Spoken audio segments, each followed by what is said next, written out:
Jung studied throughout his life various religious traditions, including Christianity, Buddhism, Hinduism, and Gnosticism, as well as esoteric traditions like alchemy and astrology.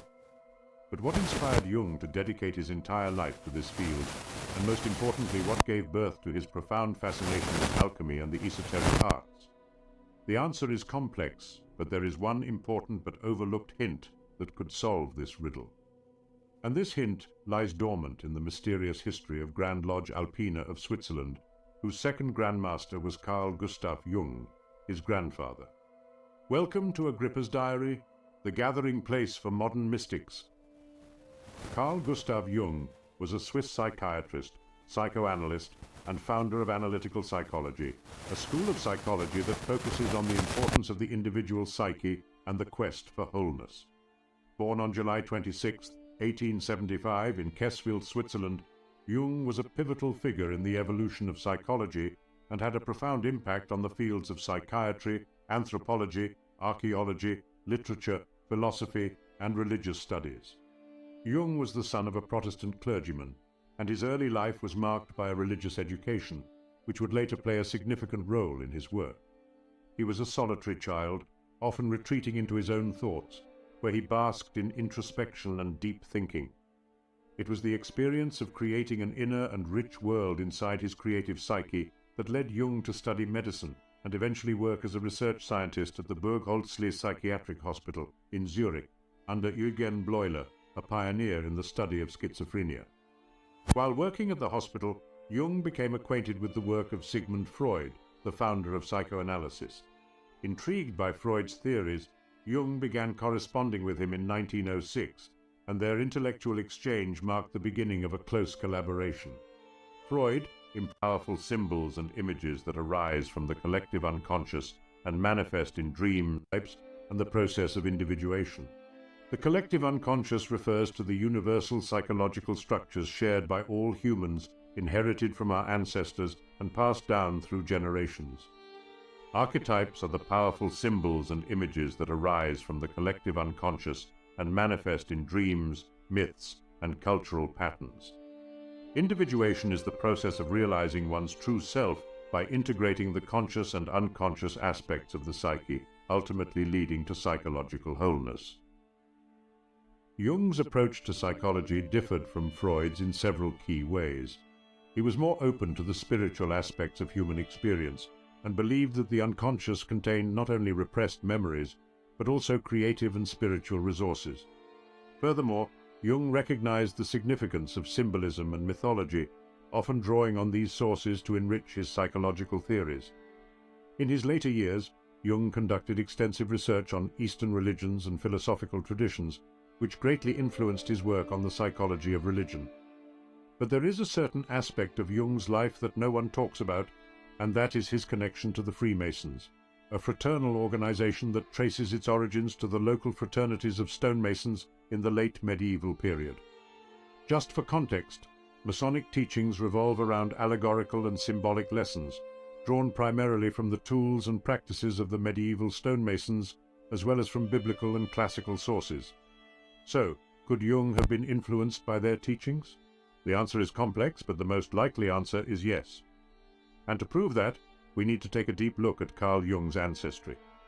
Jung's ancestry on the paternal side cannot be traced back beyond the early 18th century. The Jung family came from Mainz, and it is known that there was a Dr. Carl Jung who died there in 1645, and interestingly, in view of Carl Gustav's own later preoccupations, he was affiliated with the Rosicrucians. But the early part of the family tree comes to an abrupt end in 1688. In that year, during Louis XIV's siege of Mainz, the municipal archives took a direct hit from cannon fire and were burned to the ground, destroying all previous records of the genealogical tree.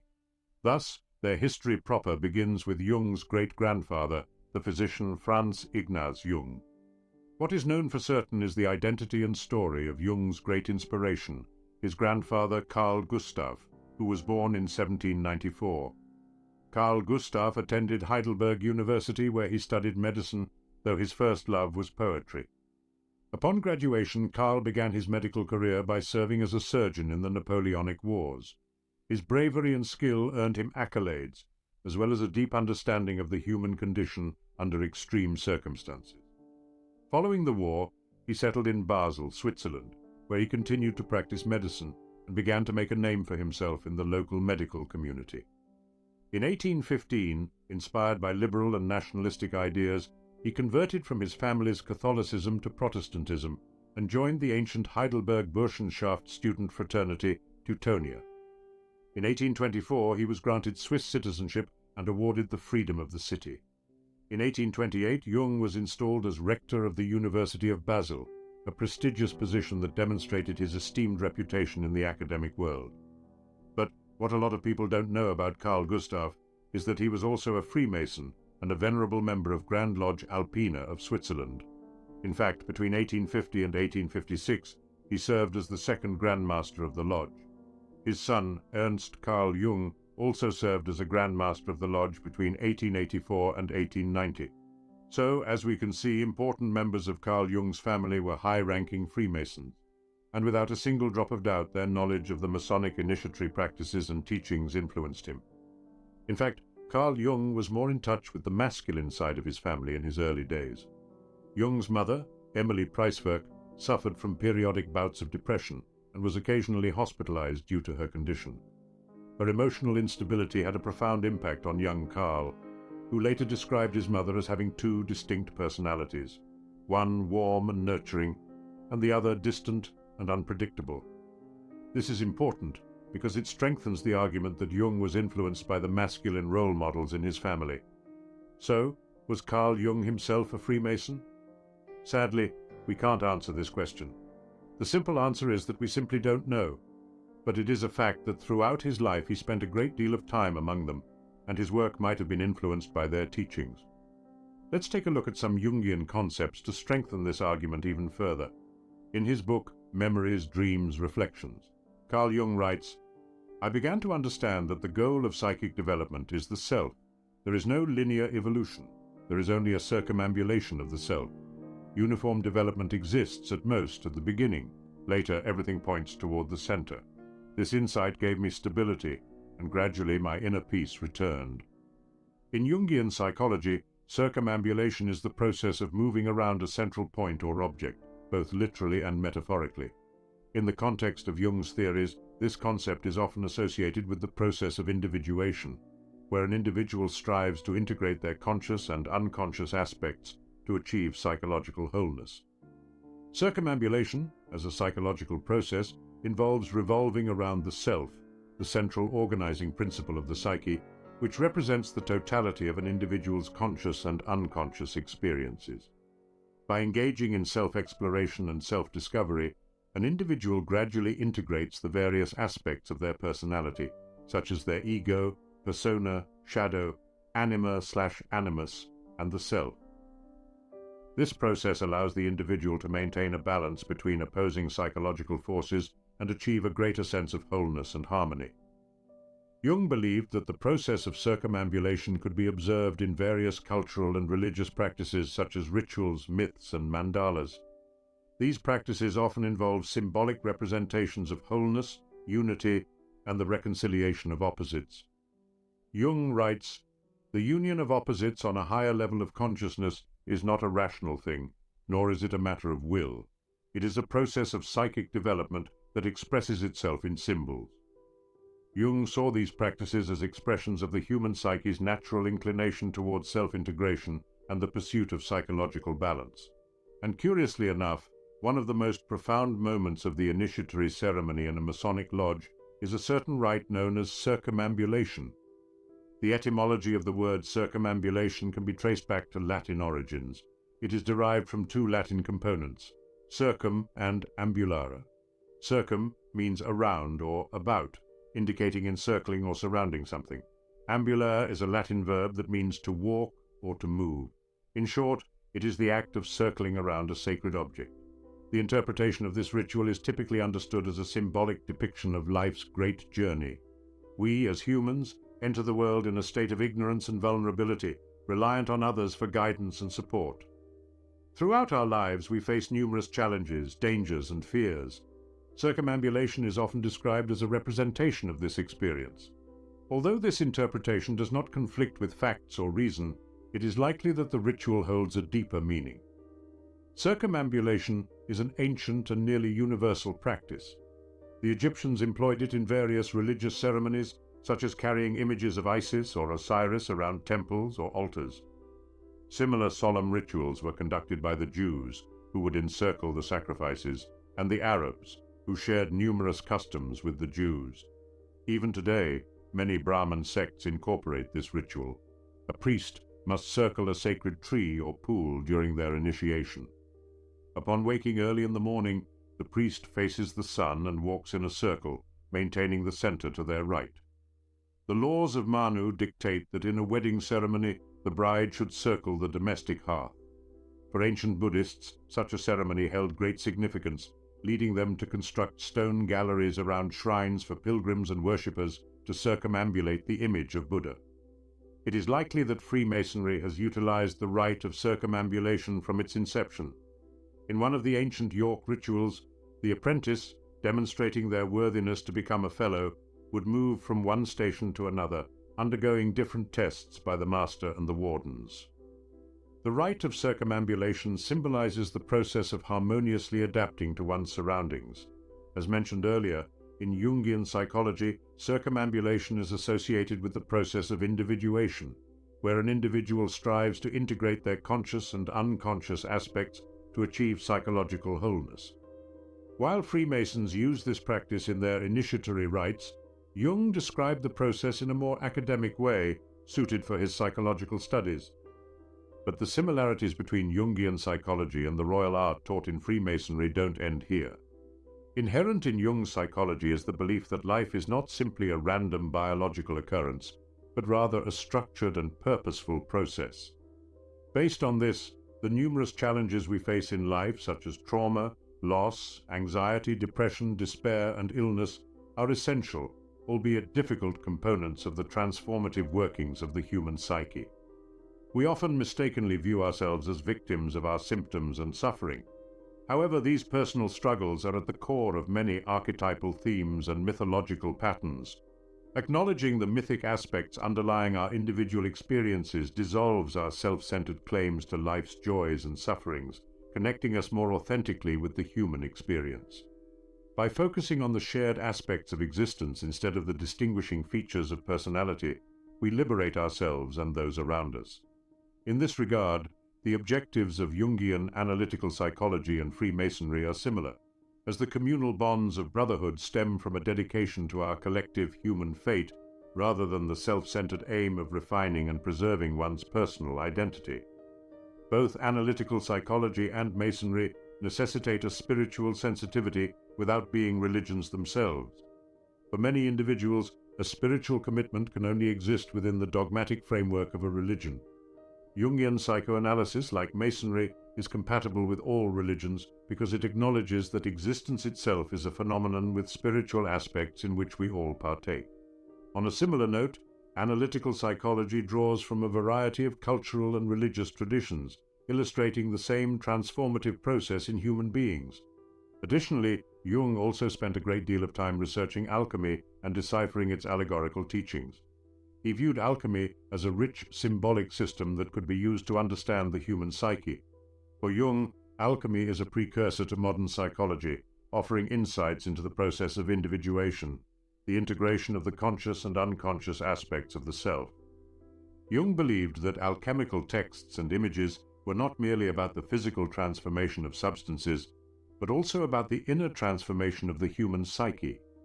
In the Red Book, one of the most fascinating works that he wrote after having experienced a direct and intense confrontation with the unconscious, Jung writes, "Whoever speaks in primordial images speaks with 1,000 voices. He enthralls and overpowers, while at the same time he lifts the idea he is seeking to express out of the occasional and the transitory into the realm of the ever-enduring." Jung saw alchemists as true mystics engaged in a spiritual quest, exploring the depths of the unconscious mind to achieve personal growth and self-realization. Paracelsus, a Swiss physician, alchemist, lay theologian, and philosopher of the German Renaissance, also beautifully highlighted this aspect when he said, "The alchemical transmutation is impossible unless the alchemist himself is in the process of transformation. Jung identified several key alchemical concepts that he believed were relevant to psychological development: nigredo or blackening, albedo or whitening, and rubedo or reddening. Nigredo represents the dark, chaotic, and unconscious state of the psyche. It is the starting point of the alchemical process where one becomes aware of one's inner turmoil and the need for transformation. Albedo involves the purification and clarification of the psyche.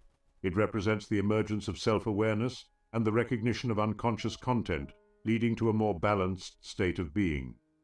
Rubedo, the final stage, symbolizes the integration of the conscious and unconscious aspects of the psyche. In the final stage, the individual achieves a sense of wholeness and self-realization, resulting in the creation of the philosopher's stone, which represents the ultimate goal of psychological development and the result of individuation. Jung also emphasized the importance of the union of opposites, or the conjunctio, which is a key concept in both alchemy and his own psychology. Jung writes, "What takes place between light and darkness, what unites the opposites, has a share in both sides, and can be judged just as well from the left as from the right. Without our becoming any the wiser indeed, we can only open up the opposition again. Here only the symbol helps, for in accordance with its paradoxical nature, it represents the tertium, that in logic does not exist, but which in reality is the living truth." He believed that the reconciliation of opposing forces within the psyche, such as masculine and feminine, rational and irrational, or conscious and unconscious, was essential for psychological growth and self-realization. Those who study the royal art of Freemasonry are familiar with these concepts, as well as vitriol, for they are a core part of the Masonic degrees, lectures, and symbolism.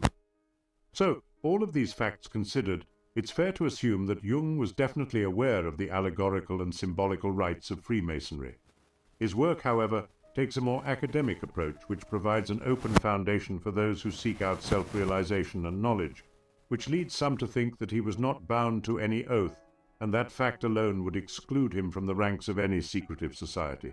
But no matter your stance, one thing remains certain.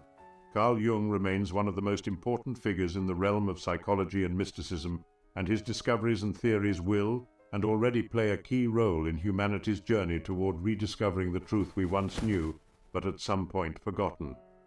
Now, all of this considered, I'm also interested to hear your opinion. Do you think Carl Jung's work was deeply influenced by the teaching of occult societies and his family lineage? Share your thoughts in the comments below. I am eager to hear your thoughts, fellow mystic. If you want to delve deeper into the world of ancient wisdom and esotericism, be sure to like, share, and subscribe to the channel for more insightful videos. And if you want to support my mission to unearth and decipher the forgotten teachings of the ancient mysteries and the encrypted knowledge of Western esotericism, consider becoming a Patreon supporter. Until next time, continue to seek out the light. Hen to pan.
From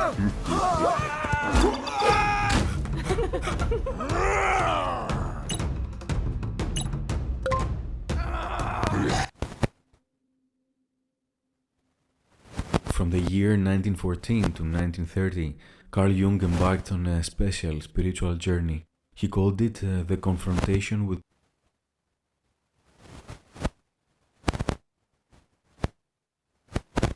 confrontation with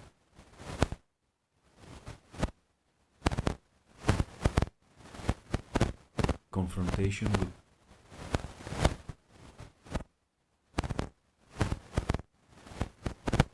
confrontation with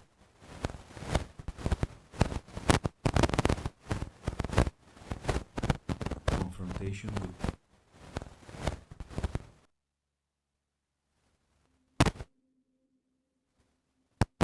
From the year 1914 to 1930, Carl Jung embarked on a special spiritual journey.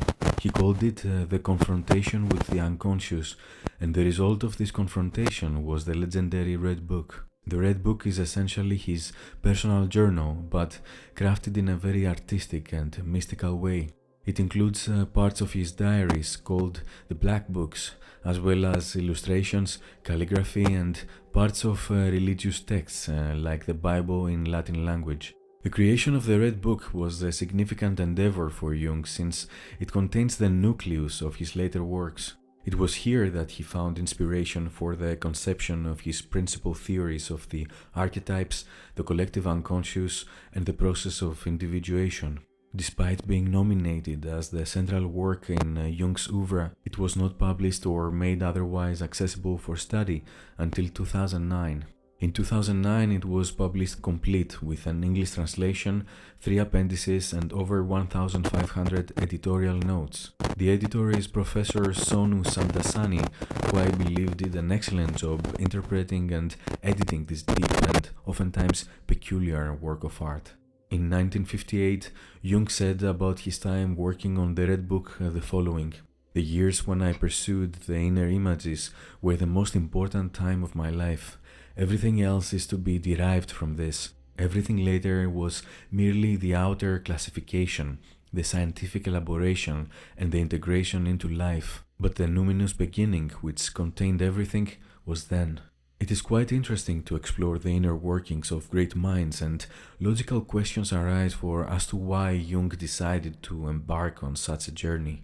For starters, we need to understand that this was the beginning of the 20th century. It was a very tumultuous time, and the groundwork for self-exploration was quite fertile. World War I had started, the church was considered of little importance, economic fatalism was prevailing, and the modern man was in search of a soul. Psychology was at an embryonic stage, and the top thinkers of the time had to experiment with different practices in order to understand the mechanics of our inner world.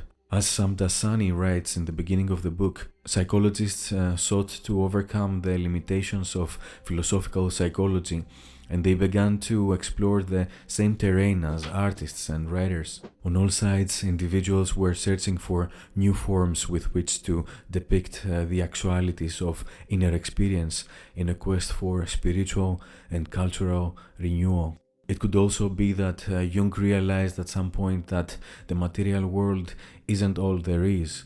Daily life and everyday experience are so tedious and superficial at times that living becomes quite unbearable. That is probably the reason he decided to approach life from a more experimental way. He surrendered to his dreams and fantasies, and the Red Book is the manifestation of this surrender. But before we get into the gist of the book, let's try to answer an important question. What is the unconscious?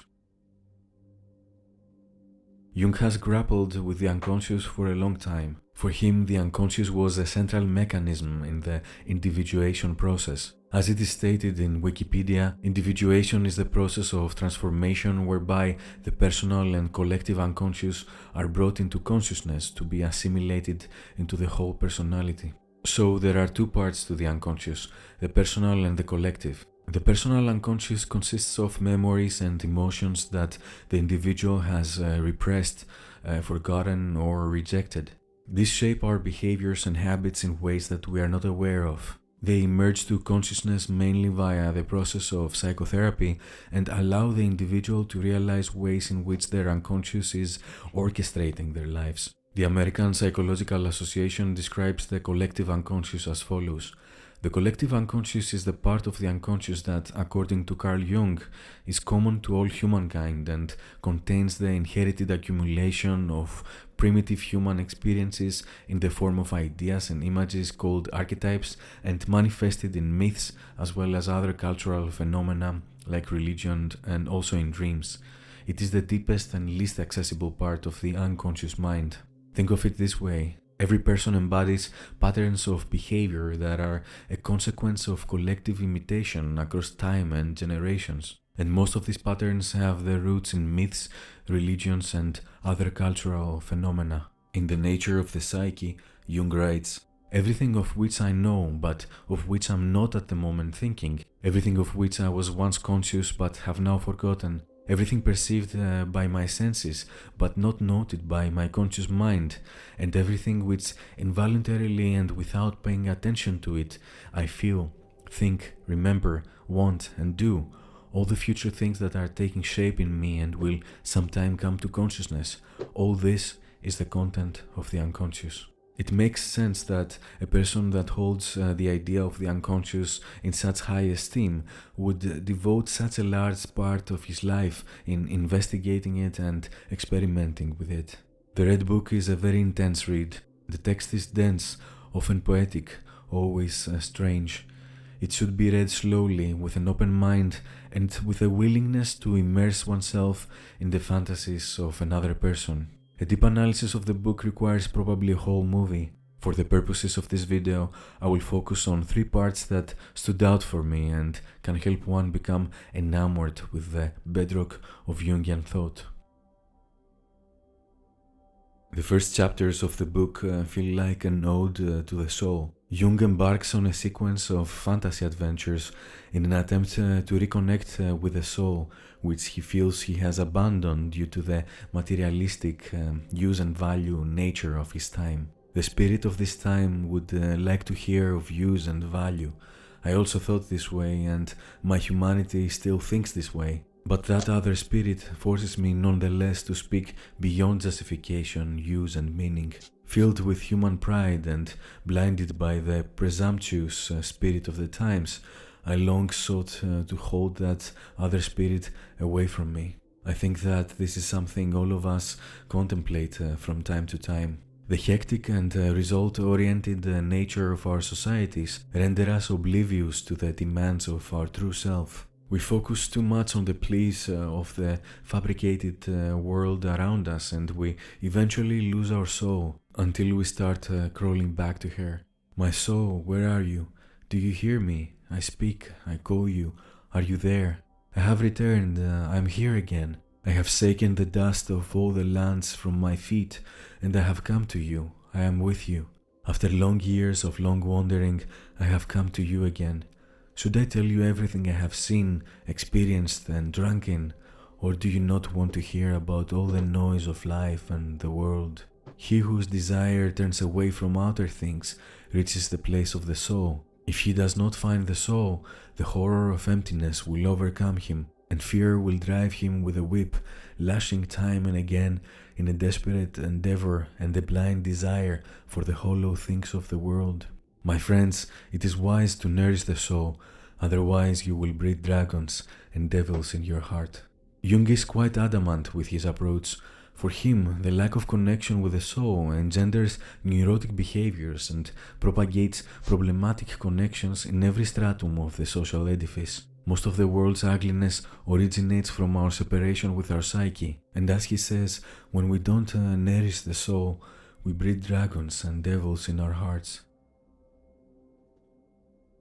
Sonu Samdasani writes in the beginning of the book, "The overall theme of the book is how Jung regains his soul and overcomes the contemporary malaise of spiritual alienation. This is ultimately achieved through enabling the rebirth of a new image of God in his soul and developing a new worldview in the form of a psychological and theological cosmology." The relationship between Jung and God is a turbulent one. He wrote a lot about Christianity and also Eastern religions. He mainly tried to understand and explain religion from a more psychological standpoint. Throughout the Red Book, he encounters God and has thoughts about his relationship with God. After a vision he has where he has to kill a figure riding a chariot made from the bones of the dead, which is presumably God, a spirit of the depths came to him and said, "The highest truth is one and the same with the absurd." Then he tries to analyze his thought and writes, "In that night my life was threatened since I had to kill my Lord and God, not in single combat, since who among mortals could kill a god in a duel? You can reach your God only as an assassin if you want to overcome him. But this is the bitterest for mortal men. Our gods want to be overcome since they require renewal. If men kill their princes, they do so because they cannot kill their gods, and because they do not know that they should kill their gods in themselves. If the god grows old, he becomes shadow, nonsense, and he goes down. The greatest truth becomes the greatest lie. The brightest day becomes the darkest night. As day requires night, night requires day. So meaning requires absurdity, and absurdity requires meaning."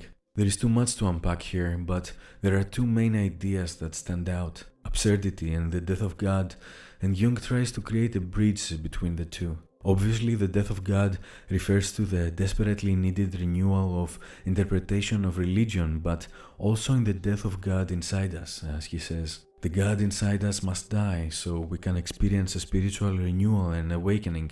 The God inside us must die because we need to kill our obsession with the ways of the superficial and focus more on the ways of the psyche. The absurd is a liminal space between God and us. He alludes to that when he says that the highest truth is one and the same with the absurd. It sounds overwhelmingly unreasonable, but for Jung, truth is to be found beyond reason.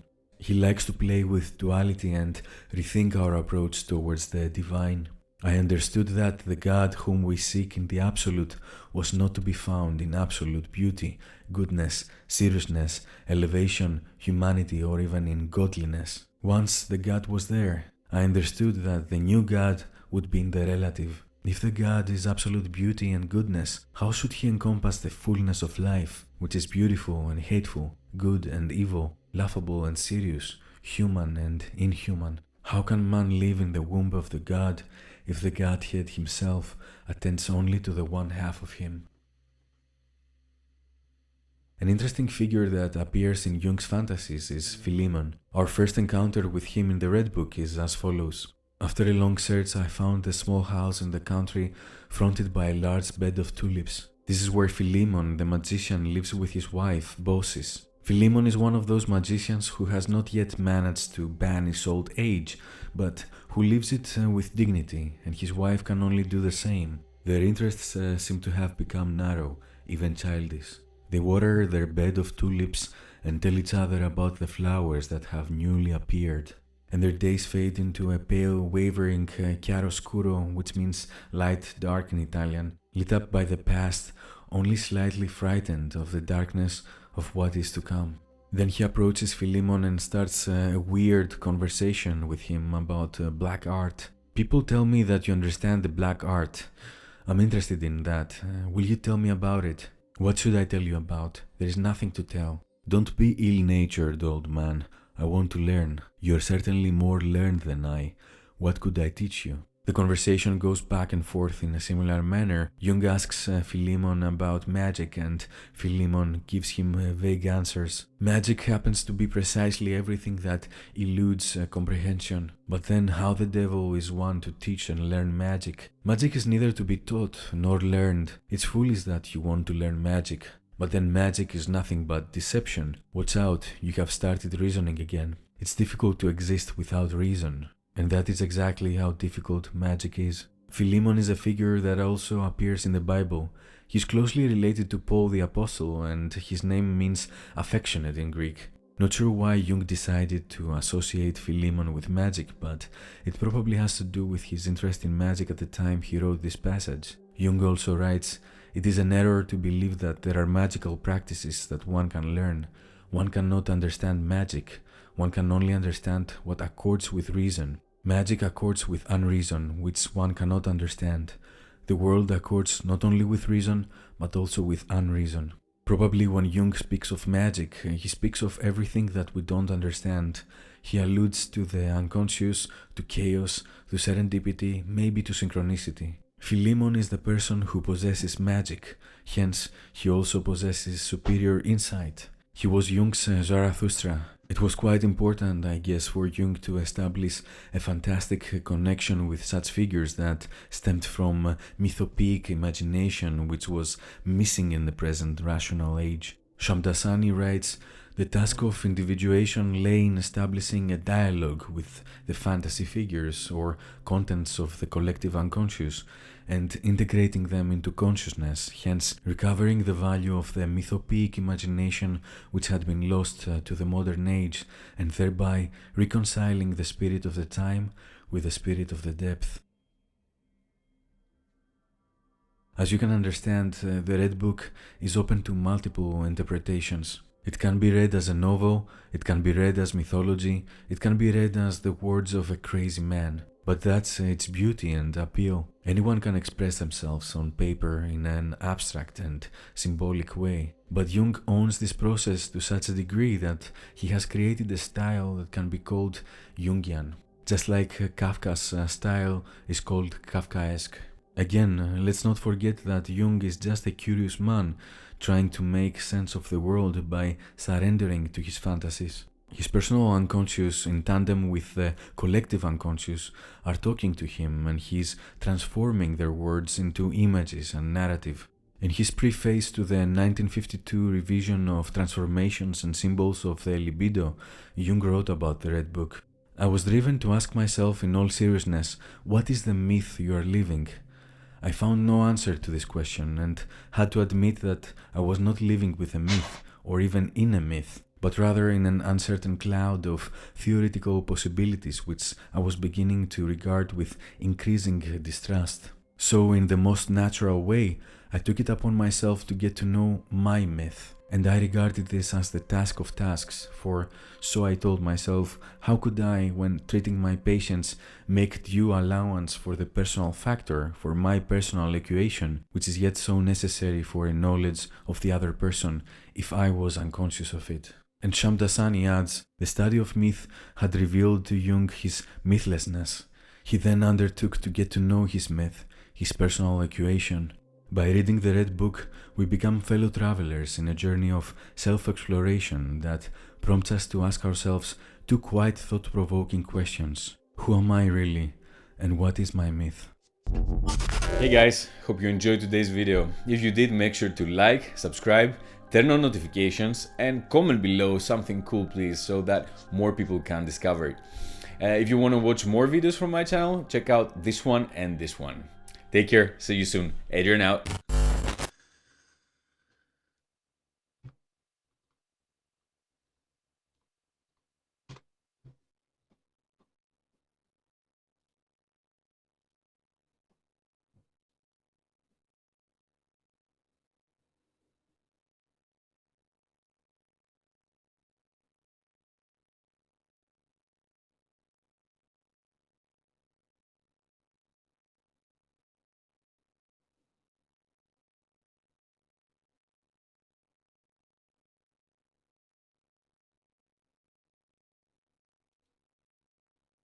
So I've been having chats with lots of Christians recently, Mr. Church of Eternal Logos, Mr. Classical Theist, and various other Christians across the internet spectrum. And one of the big mimetic problems right now is deciding if we Western people are going to follow Nietzsche, the incel who lived on a mountain with his magic prophecy of lightning, and Zarathustra, if we're going to follow him, if he's the way that we're going to reach salvation in this world, or if we must go back to Christianity. We must go back not to Jordan Peterson archetype Christianity. No, we must go back to the real deal. Christ is Lord. Christ is the real deal. Christ is not just a hero in a myth. Christ is the actual manifestation of the divine ordering principle that holds the world together. And if you believe in him, all the beautiful things that you're looking for will come. And if you don't believe in him, you will turn into a scammer. You will turn into a nasty man. You will do all sorts of terrible things. You will end up watching porn all day. You'll end up growing blue hair. You won't even have to dye it. You'll end up getting man boobs. You'll end up just starting to develop these tinglings inside your tongue, which are like, get me more Soylent. I need more Soylent running down my throats because I don't believe in Christ. This is where the rubber is hitting the road. So which way forward, Western man? Which way are we going to go? Now, in order to explore this, allow me to bring you back to Jordan Peterson. You see, when I was growing up, the spiritual hegemon was Richard Dawkins and Sama Harris and his meditation classes. And these were the four horsemen of atheists, alongside some other guy, Dillahunty was it? And I don't know, Hitchens, I don't know, some dude. Anyway, these dudes were telling us that God was non-existent. It was all just this irrational cope, and we should all pursue well-being, and we should all understand that the premises of modern liberal society are absolutely fantastic, of course. And this was the world hegemon. And Jordan Peterson showed up and bucked this trend. He was one of the first people ever to popularize a perspective that was against that way of seeing the world. He was the first person to come in and make God cool once again. Now, his approach was, he comes in very Jungian. He's talking about Jungian archetypes. He's talking about how Christianity and religion has an evolutionarily psychological relevancy. It's really something that makes sense 100% when you think about it. And he has all these stories about how the Bible is like a psychological document and whatnot. And he's doing something very interesting and very important.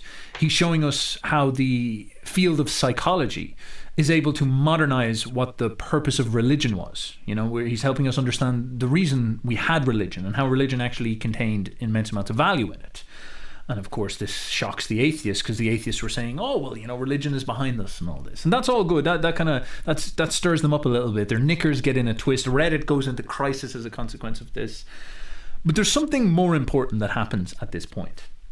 Because he comes up and he starts to red pill people on what Nietzsche was saying. He begins to introduce people to Jung, to Christianity, and to Friedrich Nietzsche. Now, this is very, very fantastic, because these are unbelievably massive worldviews and ways of thinking. And he's constantly lamenting and talking about this problem of God is dead.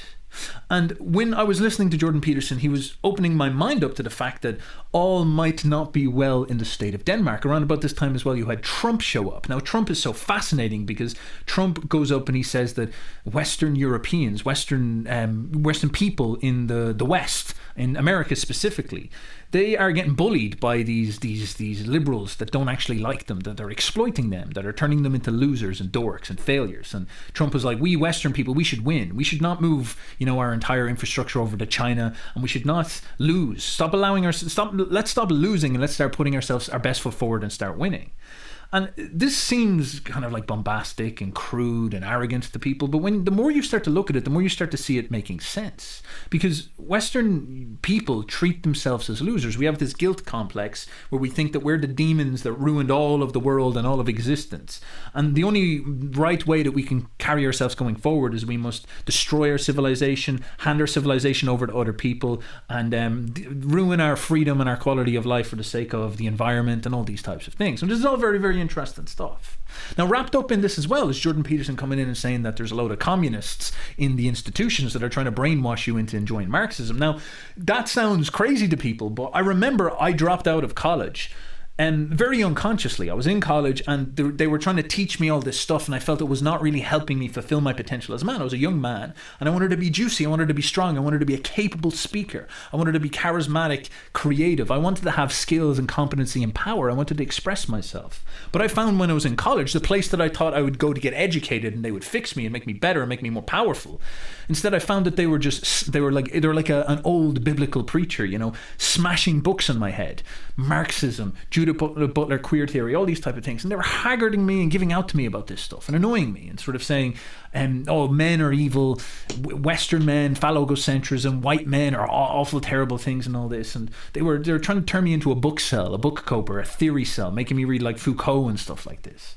And I remember I just said, this is crap. I'm not learning any skills. Maybe the knowledge is interesting, but I'm not learning any skills. I'm out of here. And so I dropped out. I took Plato, I took Nietzsche, I took these guys, I took Jung, and I read them myself and all this stuff. Now, Jordan Peterson shows up later and starts to talk about Nietzsche and Jung. I'm like, oh, fantastic. The only man in the world who's talking about these things that I found so interesting. He's talking about them. And then he starts to remind me, he's like saying, yo, these neo-Marxists have taken over the universities. And it's like a light bulb goes off. I'm like, wait a second. They were trying to teach me Marxism. What? Oh my God, I've been through this. Holy Lord. The critical theory, the feminist theory, all this type of stuff. They were trying to get me. God, I'm so lucky that I escaped that trap. That's so fantastic. And then he goes to point out something astounding. He says that Western culture is in a crisis right now. And I'm like, what? Really?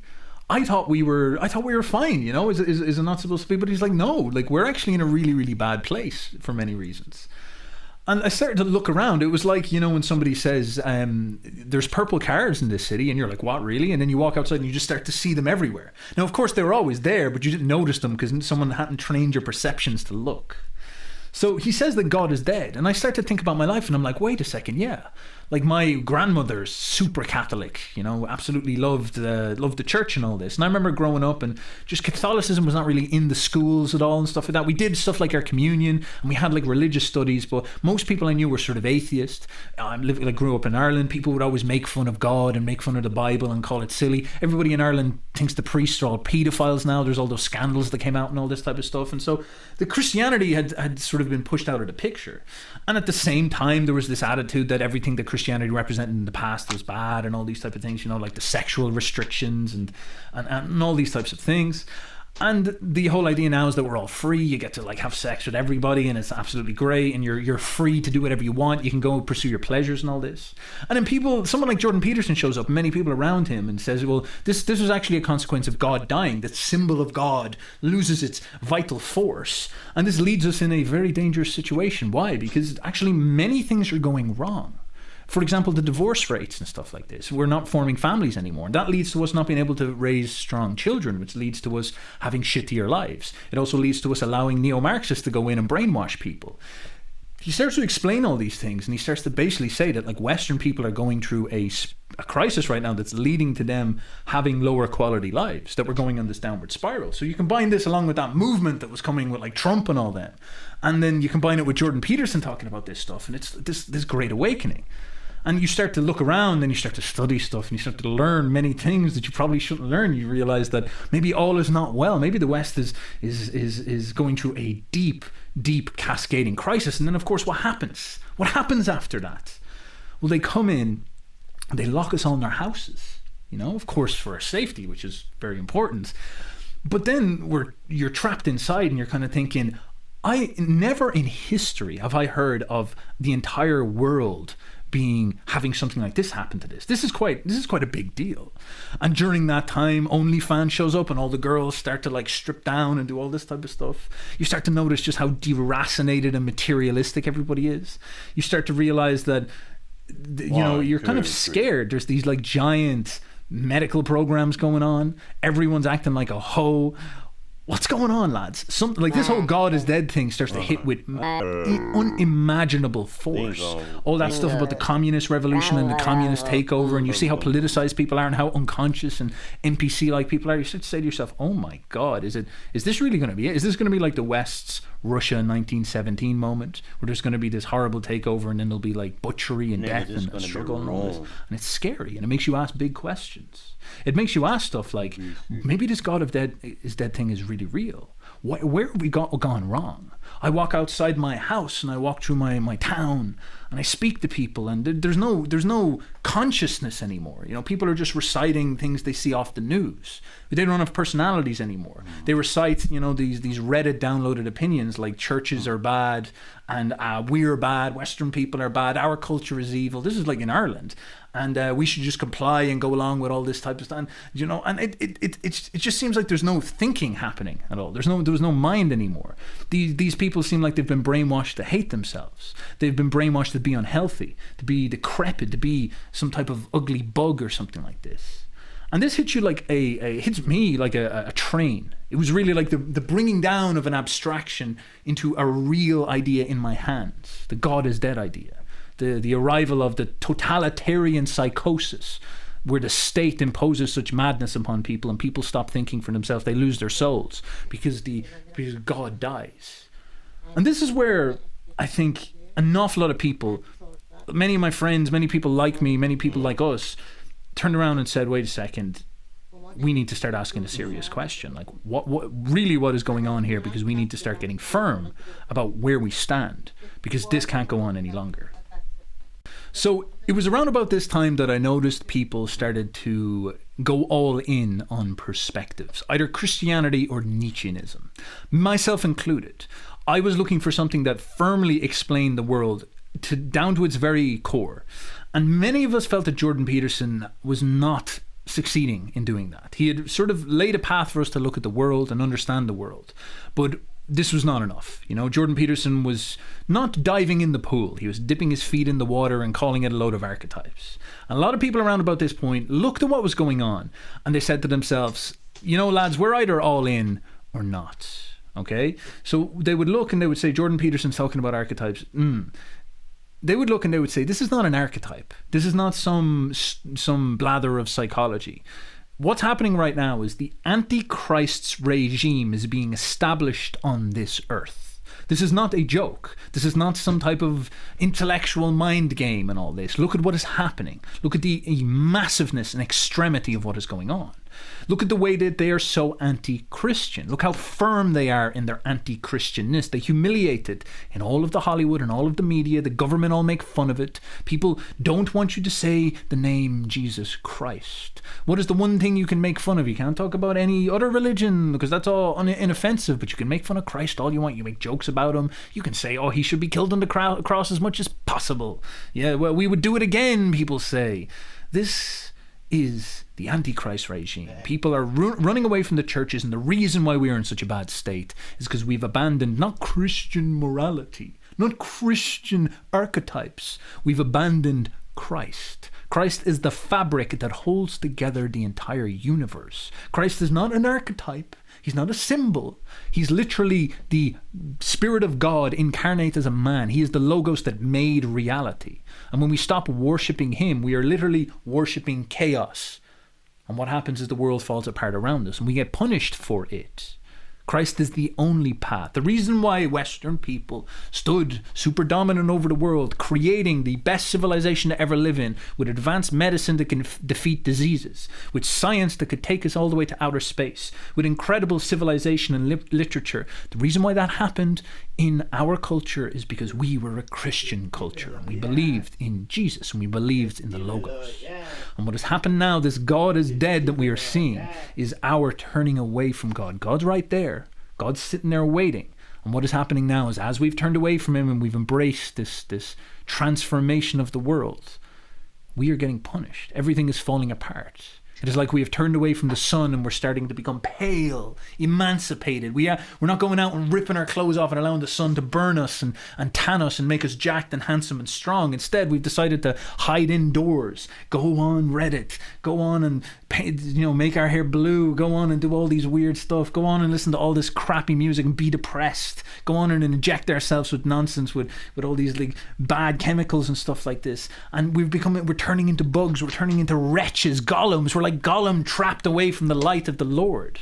We've turned away from the Logos on Christ, and now look at what is happening to us. We are turning into slaves. The Antichrist regime is being born incarnate upon this world, and we are willingly becoming prisoners in this regime, where we will have no souls. We will have no way to stand up for ourselves. We will have no culture, no personality. We will be ultimate slaves in Satan's hell on earth. And this is what we are embracing. And calling this an archetype is stupid. It is not an archetype. It is not a fucking joke. You're all in or you are not. What do you believe? Where do you stand? The thing that you lack is lack of conviction. This is your problem. You do not stand for anything. You are soulless. Do you want a soul? Do you want a creative outlet yourself? Do you want to have something that you can stand upon? Then invest in something. Stand on something. Look with the logic of your mind. The second we abandoned Christianity, this is how we fell into this crisis. This is how we lost everything. And so what I noticed is many people, and I understand it completely, went towards Christ. They went towards Orthodox Christianity because the Catholic and Protestant churches are weak, and they've bent to the liberal world order, if you will. They went to Catholicism. Some of them went back to Protestantism. Some of them sort of did their own Christianity, whatever. But they got back into Christianity in a real way. And Jung and Jordan Peterson and all them stood as nothing more than a stepping stone. And I've noticed that anybody really the people don't really talk about Jung that much anymore. And Jordan Peterson is like, he is what he is, and he's lovable, but he's not like, he felt like the center of the story back then. He had main character vibes, main player vibes back then. But now he's gone into he's sort of a side quest at this point. He was like a couple of levels in the video game previous. We were past that. He's taken us as far as he could take us, but I don't think he's gone this far anymore. I think it's a level up now at this point. Now, there's a big issue here. This is where the big money note comes, and this is a great struggle for me as well. I'm sort of, in my spirit, wrestling with these questions myself. Because I don't think Jordan Peterson have the total explanatory power that Christian perspective has. That Christian perspective is just obvious when you're just severe with it and you say to yourself, this is what is this? It's not it's the Antichrist regime. That's what it looks like on every level. That's what it signals itself as. It walks up and it waves to you and says, we hate Jesus. We hate Christians. Christians are, look, my clothes are ripping off. See, as I embrace this Antichrist energy, I start to strip like a degenerate. Boyo OnlyFans coming soon. This is what they come. They signal that they do not like the Lord. The Lord is the one thing they want to eradicate. And so that total explanatory power is emotionally persuasive. And then even Jung said something, which I think is very important, because we're going to go into Nietzsche now, of course. Jung even said that Western people should be wary of listening to atheism or even Nietzscheanism, which we'll get into. Because for you to abandon Christ is very dangerous, because we all have this structure to our psyche.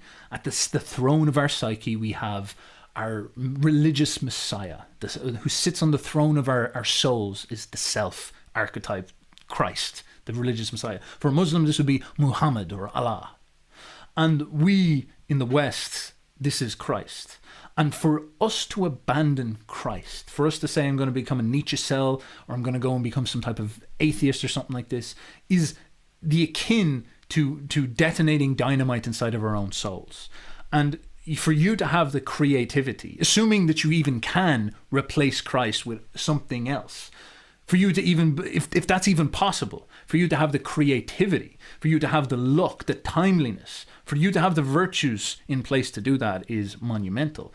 Christ had to take on the sins of the whole world. All of man's suffering had to be channeled through him, and he had to die by having his skin flayed off in order for him to achieve that status within our hearts. The amount of suffering, angst, pain, the amount of psychological, psycho-spiritual power that has been channeled into Christ is incomprehensible. And for you to think that you can overcome this, that you can just drop him and not have to summon up the same quantum of power for you to confront, you are very mistaken. Nietzsche tried to do it and it drove him insane, did it not? He vibrated as the psychic energy poured into him. The closer he got to the question of what could we create beyond this, and it began to break him apart. Like somebody getting too close to the sun, he began to flay and be destroyed by this spiritual power he's getting close to. These are questions that you must ask. And so Jung said for us to drop the symbol of the self, for us to try abandon Christ within our souls is dangerous. We will lose our souls. We could turn into something quite ugly and shocking. We could turn into slaves if we're not careful. So Jung had a great warning about abandoning Christ.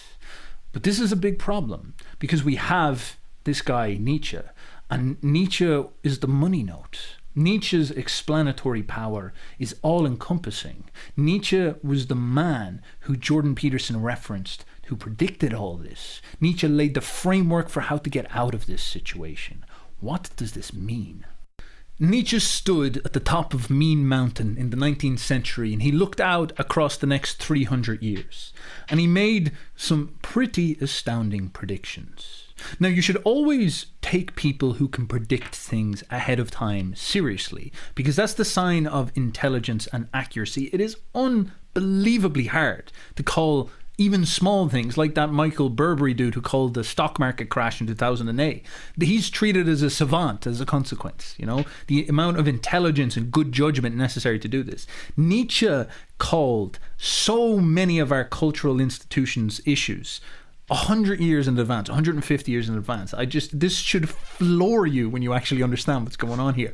I can't even tell you what's going to happen tomorrow. Never mind what will happen in the next 10 years. The next 100 years for Western civilization is just beyond me, champ. I don't know what's going to go on. I don't know what's going to happen. And this goddamn incel, this German mustache man, pulled it off somehow with his nasty writings and all this. So Nietzsche sits down and says that Western civilization's God has died. And this is obviously a bad thing for a very important reason. And a reason that I don't notice people like Jordan Peterson bring up that often. This is related to the purpose of mythology, of stories, of religion, of culture. Nietzsche has a phrase where he says, "We have art, so we do not die of truth." Now, this is such a subtle and fascinating perspective where reality and truth and knowing the truth and knowing what's going on is not exactly congruent with succeeding in the world. Think about it, for example, the know-it-all nerd. Who is living better, the know-it-all nerd or the kind of like 40 IQ jock who ends up getting a beautiful wife, producing loads of kids, and getting for himself a nice job that makes him a decent wage, versus the know-it-all nerd who understands how all the nature of the world works, but he's broke, has no girlfriend because he's a weirdo, all these type of things. Who is achieving the goals of life better? In some sense, who could you say is even wiser? You know, even though the jock is he's a grug with no IQ, he is still achieving success and health and in some sense creating beauty and creating a future. Whereas the nerd is achieving none of these things. The nerd is a sort of theory cell. He's lost in the abstractions of his mind and ends up not achieving anything. So he's smart but not wise. He does not achieve the goals that are necessary. And what Nietzsche notices from this is that if we get too caught up in overthinking or pondering or perceiving into the world, it can lead to very demoralizing realities. You know, this is the idea of a black pill. The world is a very brutal, savage place. And it's incredibly hard for us to be honest with ourselves about how brutal the world is. It's hard for us to say that not everybody is equal, that there's winners and losers, that in order for us to eat meat, animals have to die. They have to go through suffering. We have to draw sharp objects across their throats and make them bleed out as they writher in order for us to eat hamburgers that we only eat 2/3 of and then throw in the bin. It's very difficult for us to accept this truth. Yet if we do not eat the food, we will starve. We will run out of nutrients. We'll turn into vegans and turn into dorks. And this is not good. So we need suffering and we need pain in order for us to live.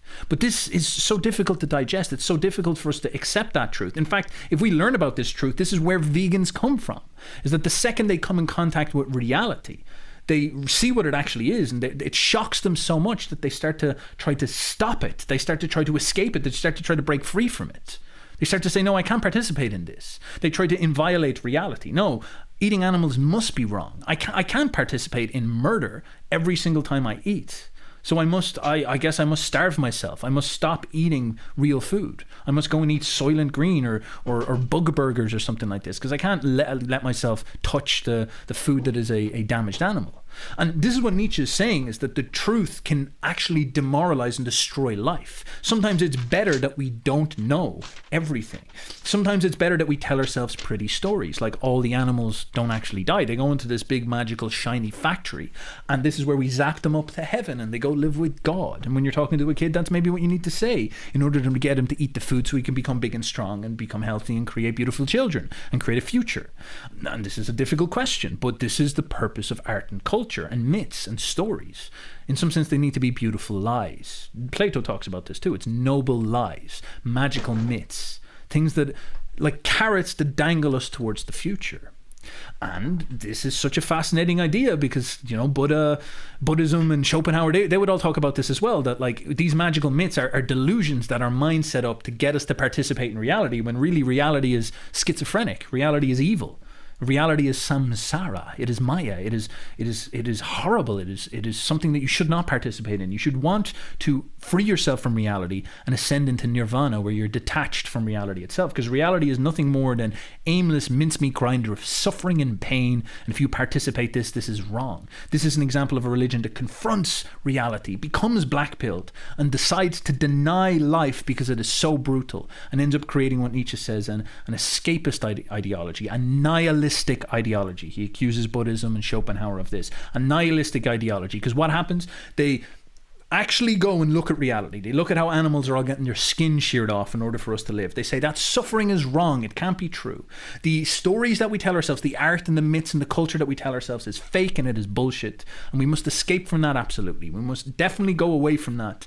And if that means denying life, so it is. And what do these guys do? They rationalize a way to stop participating in life, and then that actually kills a people who believes in this. If you go and you become a Buddhist or Schopenhauer fan, you're essentially committing suicide. You're planning to convince yourself that life is evil and you must stop participating in this. And the only logical conclusion to this is suicide. And you actually see this in quite a lot of like Buddhist mystics and whatnot. They will do stuff like, and Hindu mystics, and a lot of people out east where they're very, very perceptive and have this very subtle and profound psychology and way of approaching this stuff. They will do stuff like starve themselves because they don't want to participate in the samsara of suffering. Schopenhauer had many followers who ended up killing themselves. It was quite a common thing with him. Anybody who read Schopenhauer and blew their brains out, that tells you an awful lot about how black-pilled that man was. And this is what you need to understand, is that the truth can be so toxic, so shocking, so brutal, that it can lead to literal death. And Nietzsche calls this nihilism. Do you understand? Because this is a big, important point. Now, what we have in defense against this is stories, is things that we tell ourselves to keep ourselves motivated, to keep ourselves hyped. It's like when you're in a bad situation and you say, we're going to figure it out. We're going to work it out. You choose to believe. You choose to believe because reasons bring relief. To live is to suffer. To survive is to find a meaning in the suffering, to find a dream that you can chase after. And so all civilizations have myths. They have stories. They have some type of religious architecture that hypes people's emotions up and keeps them engaged with the project of life and helps them justify suffering. You know, for example, the Greeks had their myths. The Christians would tell us stuff like, you know, the animals we're God's people and then the animals must die at our feet. The pagans would make you sacrifice animals to understand that there was some type of natural order in play which justified the suffering that the animals were being put through. All these fascinating ways that this stuff would happen. Now, Nietzsche points out that a profound thing happened in European civilization where Christianity is a religion of truth. Now that's kind of weird. It's kind of weird because most religions their purpose is to drive you towards success, and they're supposed to be mystical and life religions that just bewitch you into participating in life. You're supposed to get delusionally brainwashed by them and engage in life. Art succeeding over truth, and art pulling you forward towards living, because living is wiser and living leads to success, and living leads to actually all the good things like beauty and culture and health and all these type of things. And that's basically life affirming, as Nietzsche would call it. But Christianity has got this profound focus in it, which is really heavily obsessed about truth, because we've got this one God who's this one reality, and we're the rational souls that go and seek to know this God, and this persuades us that there's some type of project we must engage on, which is in pursuit of truth. Now, what happens in Western culture is that we all focus on this. We all become Christian with the Roman Empire, and we set up this infrastructure of monasteries, and we all get in there like incels, and we all sit down, us Irish monks in our monasteries, as the Vikings come in and try to steal our knowledge. All these Icelandic motherfuckers, all these Swedish motherfuckers, they can keep on flowing in, and they're like, give me your books, and hail Odin and all this type of stuff. It's like, what do you want to do with the books? It's like, we want to burn them. We hate knowledge. We hate information. We're just these savages, you know. We want to go live butt naked in the cold fjords and on our weird longboats where we're eating shark liver. Yeah, all right, Vikings, whatever. Us Irish, us all demure Christians, we're hoveling in our little monasteries trying to study the truth while all this madness is going on. We're trying to figure out how to escape this samsara of Vikings and grugs, 40 IQ Vikings chasing after our books and stuff like this. And so all of Western Europe goes through this project where we focus on this abstract idea of finding this truth. Now, do you see the danger here? Because isn't Nietzsche telling us that the truth is an ultimate black pill? The truth is the worst thing that you can figure out. You can't handle the truth, man. That type of thing. That's basically, some Nietzsche up pretty much in one sentence. You can't handle the truth, bro. The truth, you can't handle it. German incel, big mustache. So Nietzsche is saying that's a bad thing, and what we are doing is we're developing this religion that seeks after it. And what is born out of this focus, this monastic focus, this focus on the one God, is essentially our science, our noble and high and profound science in the West, which obviously is a process for discovering God, discovering what is true. This is actually what it starts as. Natural philosophy and the scientific method was a procedure in order to reveal the way that God's workings operated in the world. And this is fantastic, and this leads to one of the highest points in all of human civilization ever. We discover incredible things as a consequence of this. But then something terrible happens, where this question, this perceiving, makes us ask questions about everything. We seek the truth all the way down into the bare bones and nuts of reality, and we start to disprove the myths that we had in place that kept us hyped, that kept us engaged with the world, our Christianity, our religion. We began to criticize our religion with this scientific attitude. And this sheared out that architecture and made us come in contact with the truth again. And this disproved our religion in many ways. And of course, there's many parts of our religion that don't make sense. It is something very brutal. It's very, very hard to accept this. But it's, you read through it more and more and more. You see even Jews struggling with this now. It's like, what is this Bible of ours? What is this Torah? Is this the true stories, or were these myths just sort of made up? A lot of people, for example, explore like the history of the Bible. Many people, even like in Israel and stuff like this, and they're looking through it and they're sort of saying, "Oh God, I don't think."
Weren't paying attention. On people like myself, you get on our case for putting these. Oh, wait, and out pause there, it. innocently putting the fact. Sorry, it seems like a fine point, so I didn't want to, but I should say it. Remember that the conservative Jews aren't anti-immigration; they're anti-illegal immigration, and they want a lot of legal immigration. They want all the foreigners that are good economic units. They want the tradesmen and skilled workers. They want the doctors and programmers from China.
twisted.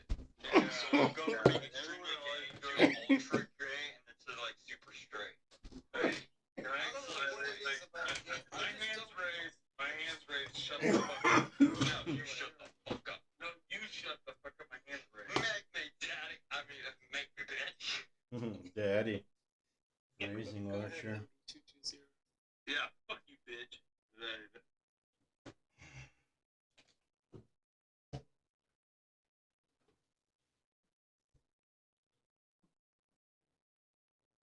Zero viewers. Oh, we're not doing this for viewers. Doing what? Prostitution.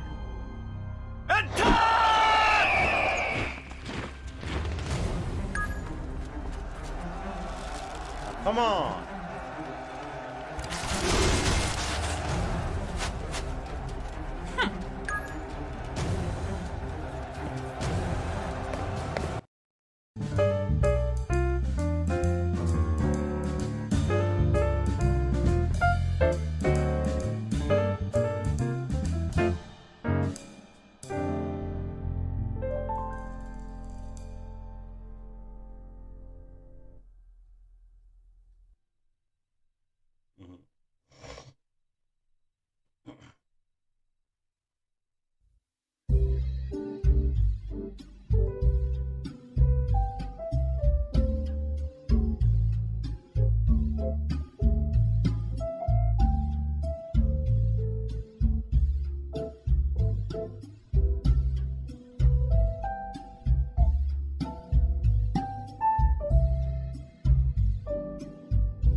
please. Thank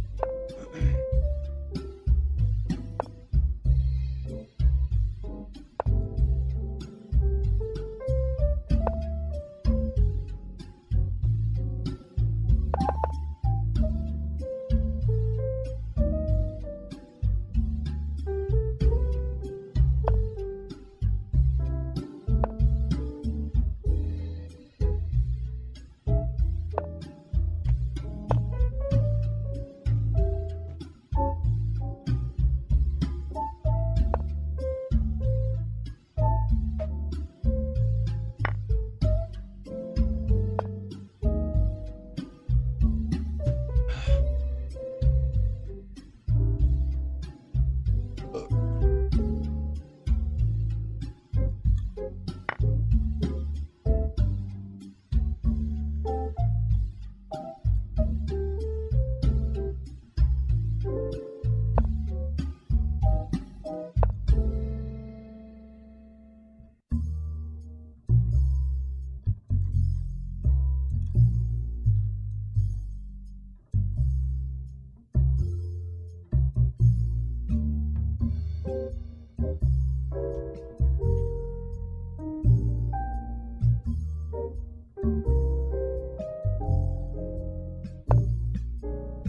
And you want to challenge Fisher King, huh?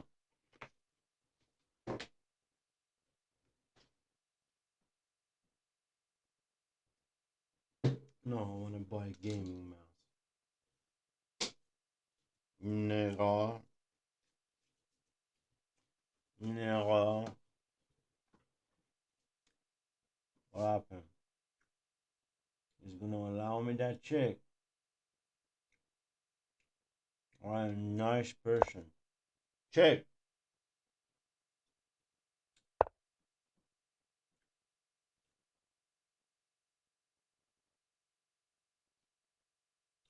Okay. Must have a tall move here. And that move is a rook lift. Oh, boom! What is your answer to that?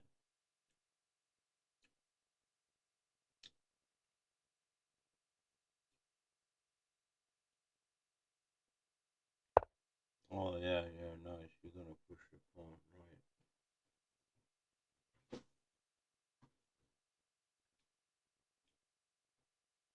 Okay.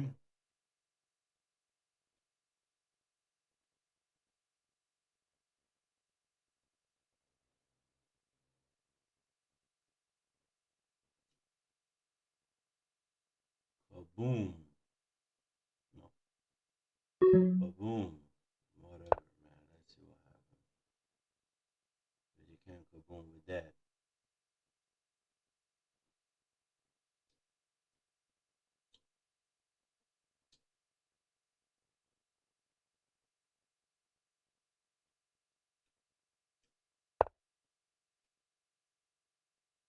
Muy bien.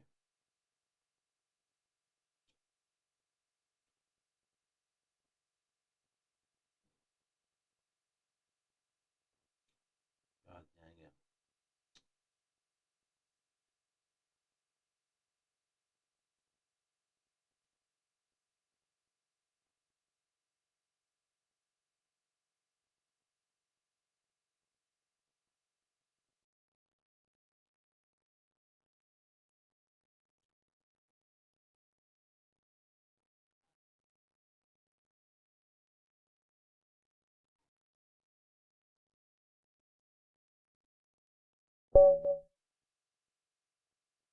That wasn't nothing. I mean, yeah, just this whole thing was a mess. I never had the advantage. It was all an illusion. Ah, that bishop should have.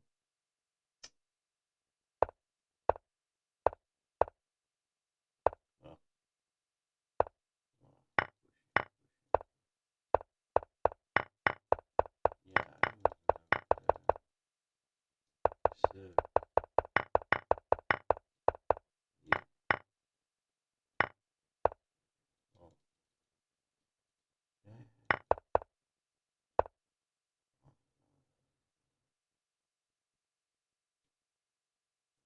Oh,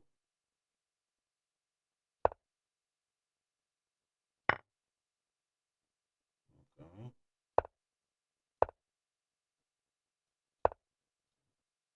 I did think about that too. Mm.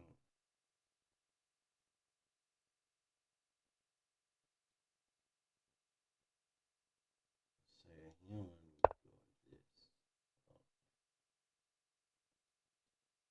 Oh, oh, capture. No, not what I did. This. Oh, shit. See, nice. So he had to, yeah, this was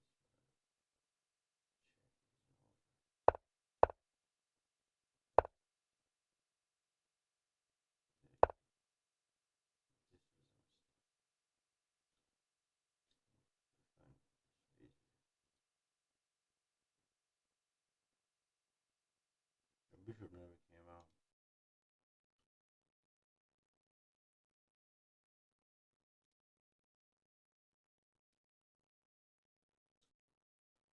And the volume of this jazz.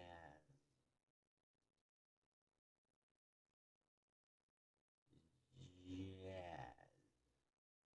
Oh, Richard, let's see, there's a couple blind One, two, three. Making new traditions, homemade pasta, Cheers to us! and an ice cold Coca-Cola. That's my recipe for magic. Meet Grammarly Go, your go-to solution for getting quality work done quickly. Ready for the big pitch today, Remy? Oh yeah, you got this. And ensuring peak productivity when you need it the most. Grammarly Go brings AI to every text box, helping you create thoughtful writing in a fraction of the time. You can instantly make emails shorter or longer and strike the right tone with ease, making your message friendlier, more confident, more persuasive, you name it.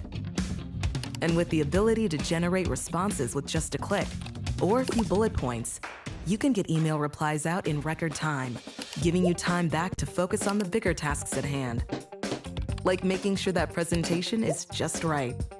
Grammarly Go helps you come up with ideas and improve them. It's your brainstorming partner, your co-creator, and your editor, all rolled into one. Hello everyone and welcome back to another must-see chess game between Richard Reti and Jose Raul Capablanca. So Reti had the white pieces and Capablanca has the black pieces in this chess game. Of course, we all know who these players are, they need no introduction. But Richard Reti is also considered as one of the best chess players in this era. And he's also considered as one of the best chess problem composers ever. So let's see what happened in this chess game. Richard Reti starts the game with e4, e5 by Capablanca. And we have the Spanish game, and in this position Capablanca played an unusual move. He pushed the d pawn. But in this position, we all know that the most common move in this position is a6 or developing the knight to f6. But Capablanca plays d4. So we have c3.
Murphy.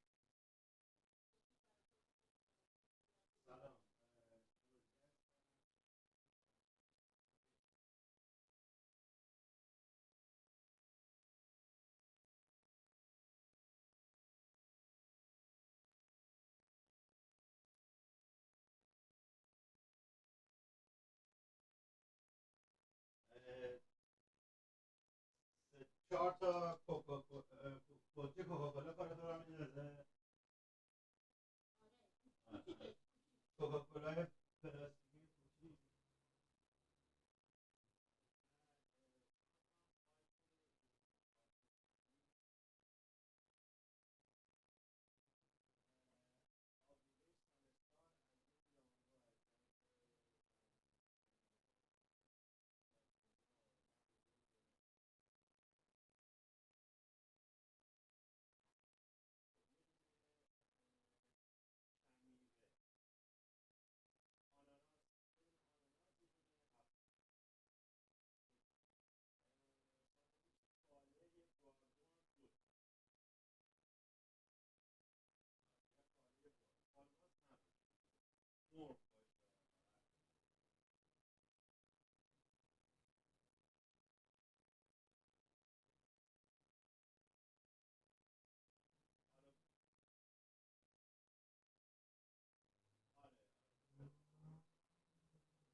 همون کوکاکولا رو استفاده کنیم.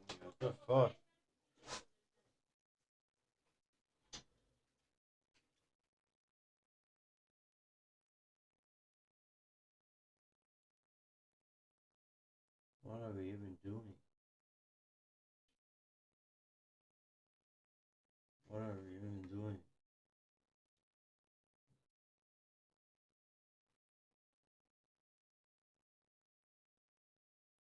Let's watch Capablanca. 3 and then only then Capablanca played a6 defending the bishop. In this position Capablanca played an unusual move. He pushed the d pawn, but in this position we all know that the most common move in this position is a6 or developing the knight to f6, but Capablanca plays d4. So we have c3 and then only then Capablanca played a6 defending the bishop and then f5. In this position Richard Reti played a dubious move.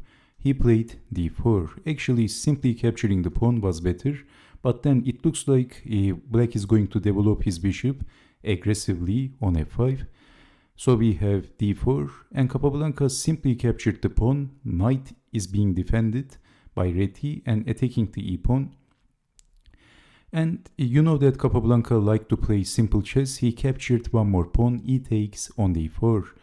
And then knight takes on e4, capturing the pawn. He didn't want to fall behind. And then knight to f6 and attacking the knight, pinning the knight, unpinning, still attacking the knight. And in this position, what now?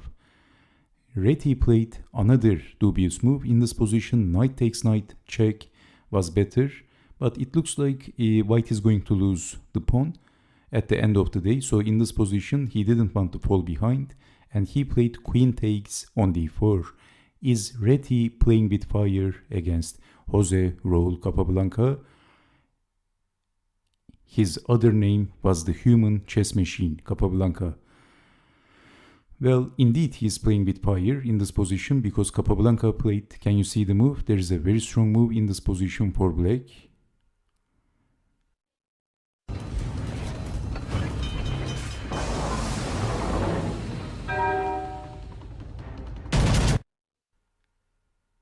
And that move is b5. So as you can see, both the bishop and the queen is under attack.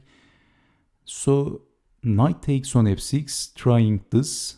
Reti captured the knight, and if capturing back with the bishop, then bishop takes bishop, and that's attacking the queen. So it looks like white is going to extricate himself. But in this position, Capablanca captured back with the pawn, not with the bishop. Bad news for Reti.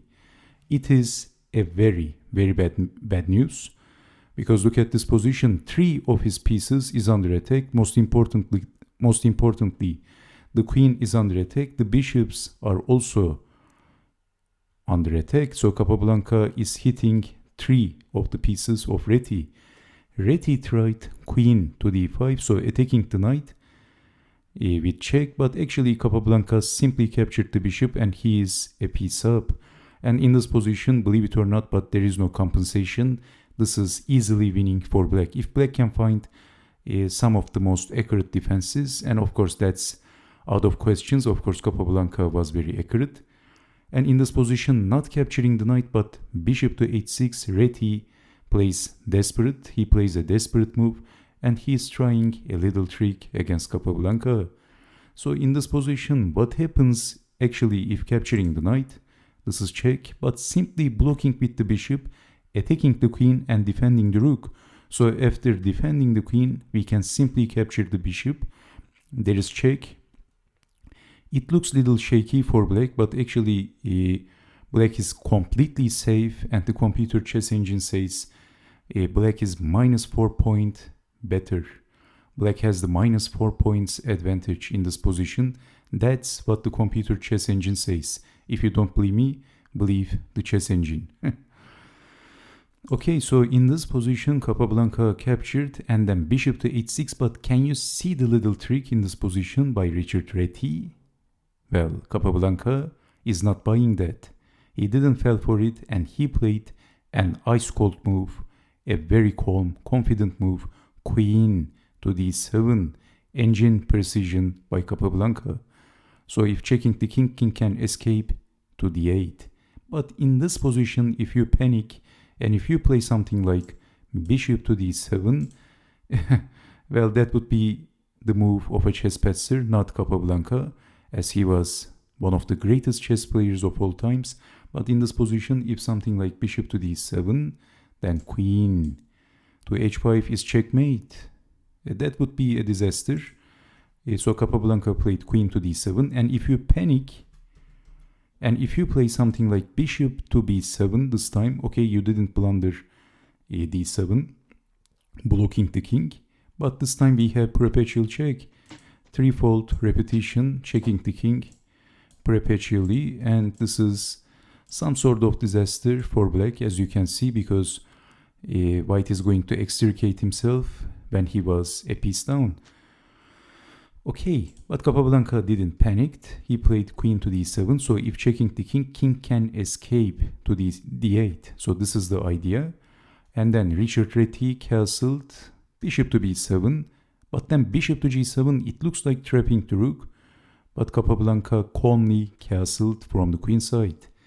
Capturing the rook, bishop takes on h8. And Capablanca played a very strong move, knight to e5. That's a discovery attack to the queen, attacking the queen and also eyeing on g2.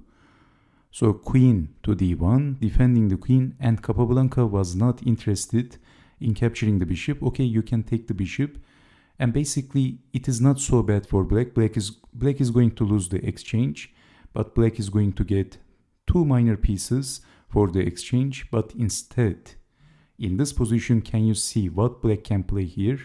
Capablanca played the top engine move. He didn't miss the best move in this position, and after that move, Richard Reti is in big trouble. So can you guess the next move of Capablanca? What would you do in this position? If I give you 3 seconds, can you see that move? Okay. 3, 2, 1. Bam! This is what Capablanca played. Bishop to f3. Elegant, beautiful, simple, and instructive. Well, basically there is double threat in this position, both attacking the queen, and at the same time, can you see the threat? The threat is queen to g4 and then checkmating the king. So what else? Capturing the bishop, but in this position, if something like queen to d2, defending the queen, then we have queen to g4, and how to defend the checkmate threat. So if g3, queen to h3, and basically white is getting checkmated and there is no defense. So in this position, bishop to f3 was a very strong move. Reti desperately captured the bishop and Capablanca played the move and Reti resigned.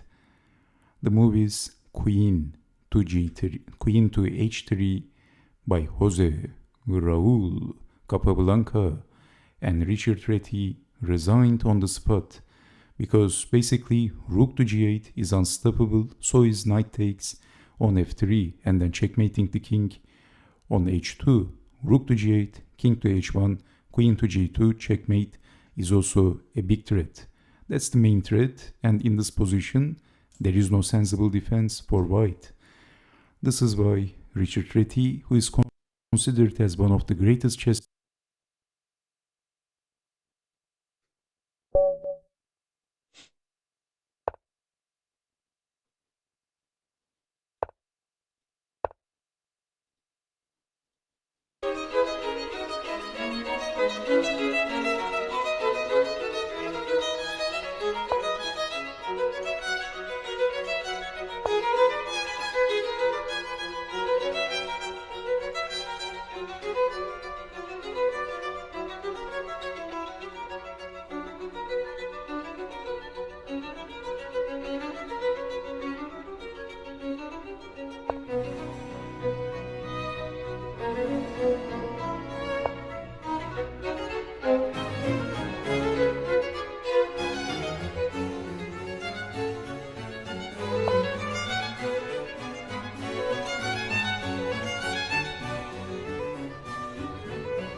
There was nothing about Adolf Hitler's life that would suggest that he was going to become a great leader with incredibly powerful rhetorical skills, with the capacity to arouse people to a state of frenzy with his powerful words.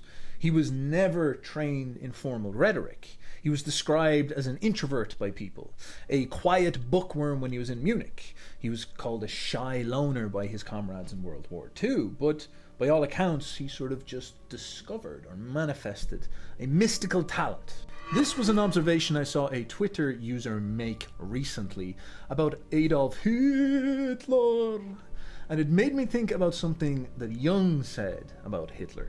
Jung had been around Hitler, he'd been to his speeches and some meetings, and he described him as having a shamanic presence. He was sort of gloomy and introverted, but something inside of him was huge. He had this big spirit.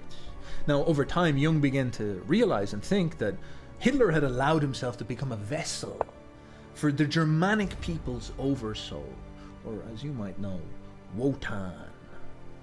And this meant that Adolf Hitler's voice and his powers, his capacity to articulate these incredible rhetorical skills, perhaps even his ability to manifest these skills out of nowhere, Jung was thinking to himself, did this come from somewhere else? Now, this notion that you could gain powers almost by magic was not actually too strange to Jung. It was not something that unusual.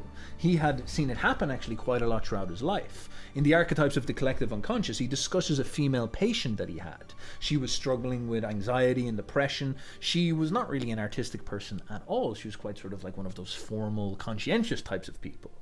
But she was struggling with a period of her life, and so she came to Jung and he got her to paint her dreams. He got her to pay attention to her dreams and then begin to try craft them, manifest them using the art of painting. Now, she had never painted before. She had zero training. But she began to create these vivid and well-formed mandalas. She almost intuitively developed this skill, this sense of form, color, and brush. She said that her dreams were guiding her hands, that her mind had this sort of feeling inside of it about what was the intuitive right way to do something. And when she trusted that and followed that and pushed aside her rational mind and let this other part of herself manifest, she just started to paint these perfect circles like some type of Buddhist in a trance state.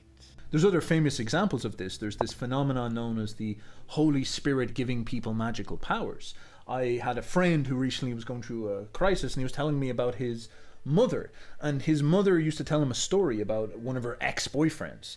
And he was French, and he could speak French. But when he would go to sleep, he would start sleep talking in Aramaic and Hebrew. He knew that language, but when he would wake up, he didn't know the language. And this is quite strange. Like, how does his dreaming mind know Aramaic when he's never formally learned it when he's awake? There's something very, very bizarre about that. And of course, Carl Jung himself went through some form of this with his Red Book. He had this mental breakdown in 1913, and he began to have these extremely intense visions. And with no formal training, he developed this uncanny ability to illustrate what he saw. When you look at the art that comes out of the Red Book, it actually looks genuinely high talent. It looks very unique, very, very idiosyncratic. It's incredibly well put together. The colors are magnificently produced.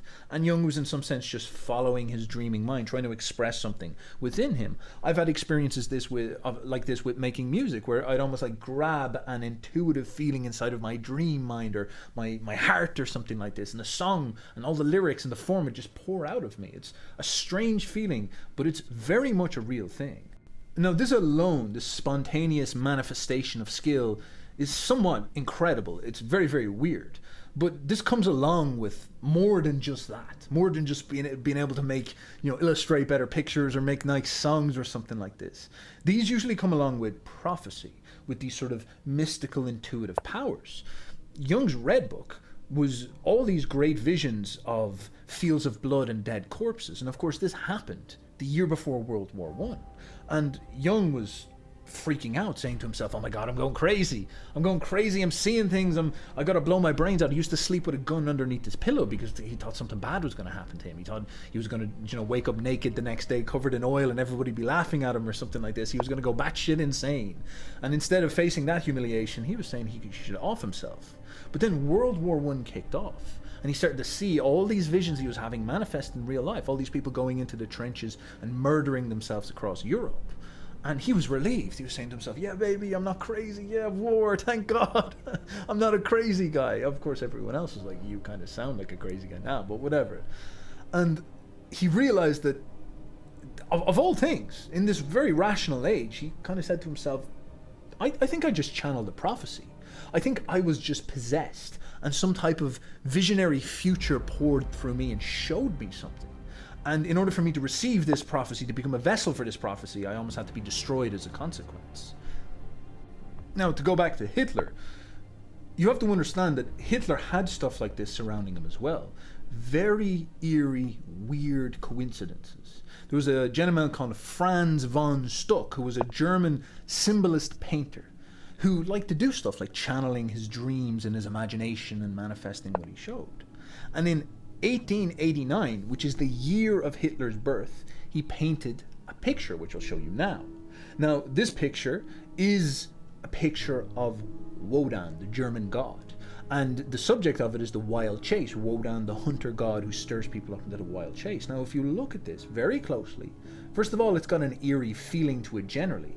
But look at Wodan. He looks like Hitler. Now, Jung wrote about this in his essay called Wotan, where he discussed this problem. He discussed that Wodan, this ancient energy of the Germanic people, was waking up again, and that many things that were happening in this moment were being driven by some type of mystical force that was possessing everybody. He believed that Hitler became a voice for Wodan, and then the Wodan within all the German people was stirring things up into a frenzy.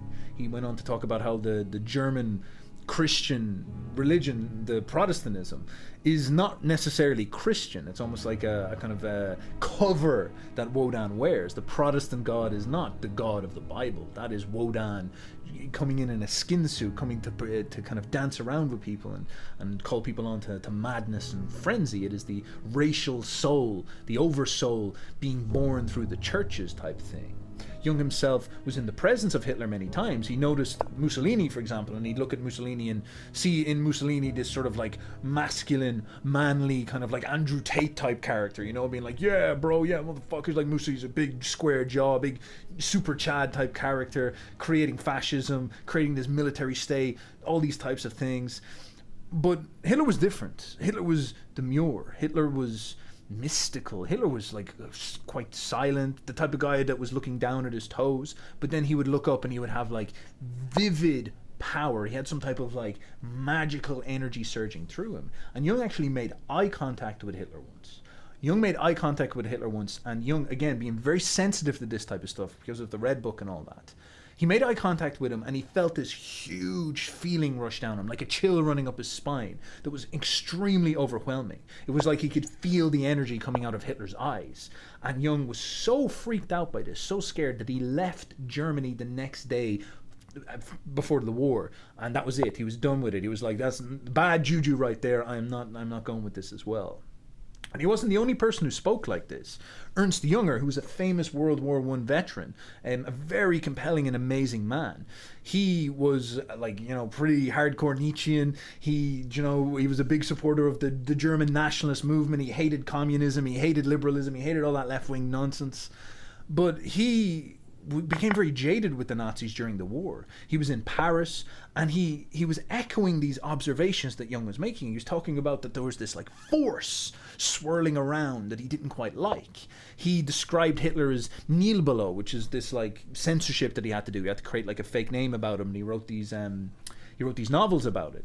And he described him like Nilbelo was sort of like a play on Nil to Diabolo, or Nil to the devil. And he was talking about Hitler in these types of terms. He was worrying out loud that by us Germans abandoning our social bonds, we have unleashed something subterranean, something deeper, something older, something more wild. But quite a famous aspect of this is the Nazi occultist. You know, you hear about this on the History Channel. It's a little bit cringe, but there's definitely some truth to this stuff. There's allegedly there was this Vril society or Huel society. Vril is almost like the Nietzschean idea of will, Vril will.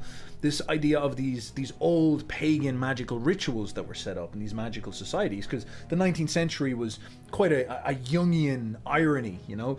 The 19th century was probably the most clear-headed, rational century in all of recent history, but it was balanced by this deep fascination with the occult. It was like the shadow of 19th century Christian rationalism, and scientific rationalism was balanced with these guys going in and doing like Ouija boards and stuff like this. And so the Germans in the early 20th century had sort of developed one of these, a neo-pagan magical ritual, where they would get these oracles, these young women, these beautiful Vril maidens, that would have been these Germanic Valkyries. And these women would go into trances, and they would contact some type of like astral plane. They would get into the fifth dimension, and they would start to channel stuff, just like we were talking before. They would access, maybe in Jungian terms, the parts of their unconscious, or perhaps they were, you know, going into the fifth dimension, as we said, and they would allow stuff to flow through them. And a big part of this was that they would gain knowledge. Now, the mythos, obviously we don't have an awful lot of stuff affirming this other than hearsay, but the mythos is that they would channel this Vril, and in this they would be presented with new technology and new ideas and visionary projects and whatnot. And this sounds a little bit wacky, but one thing that the Allies noticed when they went into Germany is that certain parts of the German war machine were unbelievably advanced. Like, people don't quite understand how crazy World War II was. The nuclear weapon, like what type of futuristic sci-fi super bomb?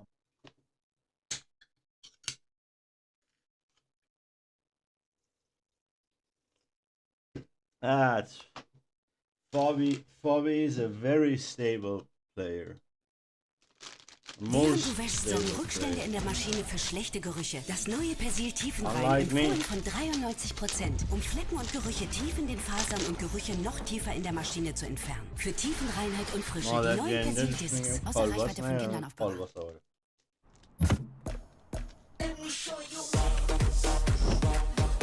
Mi amor, hace pulpole.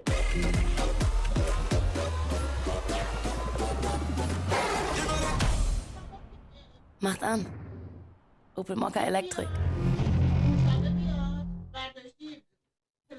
Hello everyone and welcome to an incredible game from round 4 of this year's Norway Chess. We are in the classical time format and this is Alireza Firuza versus Fabiano Caruana.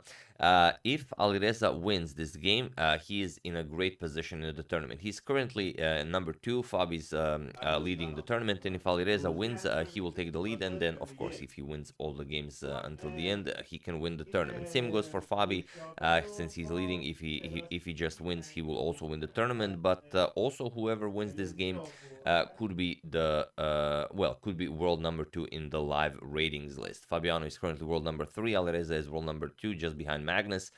If Fabi wins, he also gets that number 2 spot behind Magnus. So let's check it out. Alireza has the white pieces, and he opens with e4. And Fabi played something that he does not play often, and of course he wanted to create as crazy a position as possible. Pawn to e6. He went for the French defense, which means that it's going to be a great game, as you know that Alireza is a great attacker, and French is one of those defenses that you can really attack. So here pawn to d4, pawn to d5, knight to c3, knight to f6, the classical variation, e5, knight f to d7, and pawn to f4. So all standard stuff here. Pawn to c5, going for this a counter in the center. And now knight to f3. We have knight to c6 and now bishop to e3. So these are all top moves in the position, nothing new being played here. Captures on d4, and now bishop to c5 is the most common move here. Fabi goes for queen to b6, and it looks odd because you're kind of under the mask to create as crazy a position as possible. Pawn to e6. He went for the French defense, which means that it's going to be a great game, as you know that Alireza is a great attacker, and French is one of those defenses that you can really attack. So here pawn to d4, pawn to d5, knight to c3, knight to f6, the classical variation, e5, knight f to d7, and pawn to f4. So all standard stuff here. Pawn to c5, going for this a counter in thing that he does not play often, and of course he wanted to create as crazy a position as possible. Pawn to e6. He went for the French defense, which means that it's going to be a great game, as you know that Alireza is a great attacker, and French is one of those defenses that you can really attack. So here pawn to d4, pawn to d5, knight to c3, knight to f6, the classical variation, e5, knight f to d7, and pawn to f4. So all standard stuff here. Pawn to c5, going for this a counter in the center, and now knight to f3. We have knight to c6 and now bishop to e3. So these are all top moves in the position, nothing new being played here. Captures on d4, and now bishop to c5 is the most common move here. Fabi goes for queen to b6, and it looks odd because you're kind of under the mask of the bishop here, but there's no good discovery for this knight because queen just would capture bishop. Even if you play knight to f5, yes, you defend the bishop, but it's not that great. I mean, the knight on c5 isn't really doing anything. You can still capture on b2 and it's going to be perfectly fine. The knight is just being weird there. And okay, there are some tricky lines like knight to b5, now going for c7, but then bishop to b4 check and everything is perfectly fine. If c5, now you capture on f5, bishop to d2 can even be played here. And it's a crazy position, but you don't gain anything by it. So of course they both know this. After queen to b6, we just have queen to d2, offering the sort of the poison pawn. You're hoping that it's going to be a poison pawn. Black, of course, if he knows his theory well, knows that the best move here is to capture the pawn. So queen captures on b2, rook to b1, we have queen to a3, and now Again, bishop to b5 is the move that everyone plays here, but Alireza goes for knight c to b5. He attacks the queen, and now he's threatening knight to c7 check, but this is also a pawn sacrifice, because Fabi just plays queen captures on a2. Now he won 2 pawns, and he's attacking the rook on b1. So now knight c7 check, king to d8, nothing really happening because the rook on d1 on b1 is hanging. So rook to d1. Alireza getting some nice development in for the price of those 2 pawns, and now threatening knight to c7 check, but just rook to b8 by Fabi. We have knight to c7 check, eliminating any castling privileges that the black king has, king to d8, knight back to b5, and now knight to c5. And what can Alireza play here? Well, he wants to get his king to safety and then attack the black king, which is now stuck in the center of the board. We have bishop to d3, but Fabi's up 2 pawns. He really wants to trade down and enjoy his extra material, and when you're up material, the more you trade down, the bigger the material difference will be. So knight captures on d3, queen captures, and now there are a couple of moves that have been played here in this position, but Fabi plays bishop to d7. It's a new move, so now as of move 16, we have a completely new game. And Alireza played a move that Fabi later described as a crazy move, because, well, it's not easy to figure out what to play here. The problem is if you just castle, Fabi just has queen to c4, and any attack that Alireza might have had is just gone. If queen to c4, you have to trade queens here. There's nothing better. I mean, you could play queen to d2, but it's a silly move, a square for the queen. You will just start trading everything. So here best would be to trade, and then let's say knight captures, b captures, and even you get knight to d6, let's say bishop captures, rook captures. It's nothing spectacular. Yeah, okay, rook to d1 looks scary, but rook to b5, you will put a rook on d5, and that's pretty much it. Nothing happening here. Bishop captures on a7, black can even give up 1 pawn, let's say rook d5, and everything is perfectly fine. So, but again, this is probably what's best for Alireza. After bishop to d7, Alireza played knight to d6, and okay, Fabi now has to deal with this so-called crazy move.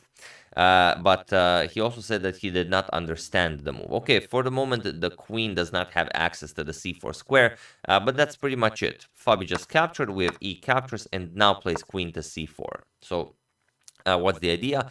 Alireza goes back, queen to d2, and now Fabi has all sorts of moves. You can remaneuver the rook on the c file, you can trade once in the center. I mean, you want to eliminate as many attackers as possible. You want to play f6, you want to play moves like that, king to e8 even. He started with f6, which of course now controls the e5 square. At some point you might even play e5, but now comes knight captures on c6, b captures on c6, creating this massive center, and at some point you will probably even win the d6 pawn.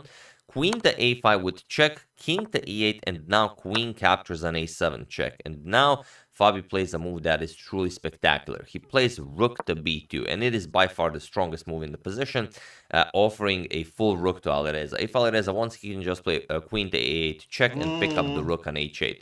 That's not the absolute best way to play this. The best way to play this is, as usual, the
boring way, rook to c1.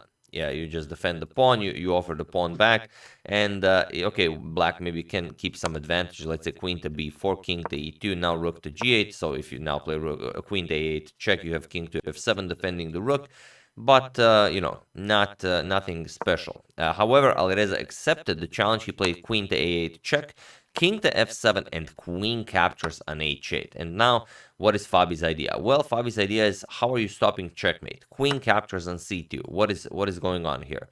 We've reached a position from the thumbnail. How can Alireza play this?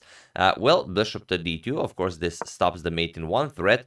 Now comes queen to e4 with check, king to f1, queen to d3 check, king to e1, and now, okay, the bishop on d2 is defended, but also Fabi defends the pawn on h7, and there's no counterplay here for Alireza. The queen has no moves, the rook is silly on d1, this rook is stuck on h1, c5 by Fabi. Now c4, c3 is coming, and if Alireza doesn't have anything to throw in between those two moves, it's game over.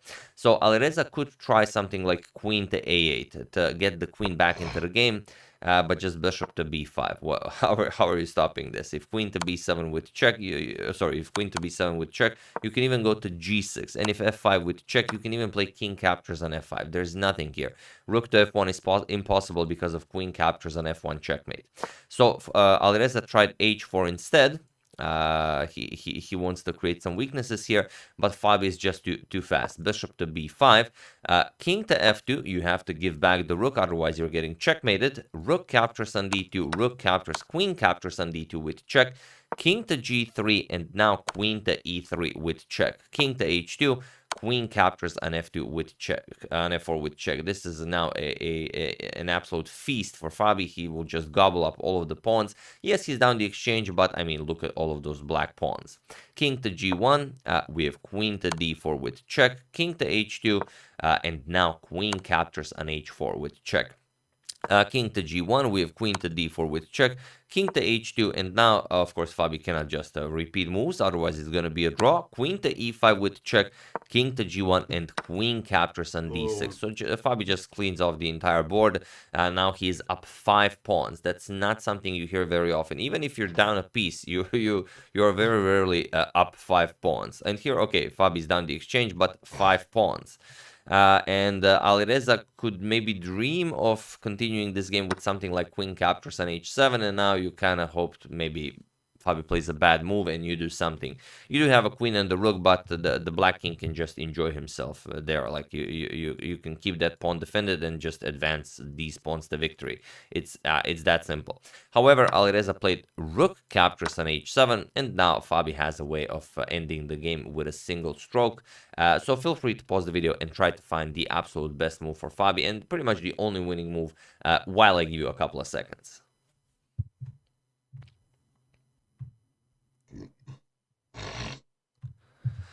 So for those of you who were able to do it, congratulations on realizing that you kind of have to defend against checkmate here. Rook captures on h7 would be checkmate, on g7 would be checkmate, and for those of you who just want to enjoy the show, it is queen to f8. This is what Fabi played, and it was in this position on move 38 that Alireza Firouzja resigned the game, as there is nothing more to be done here.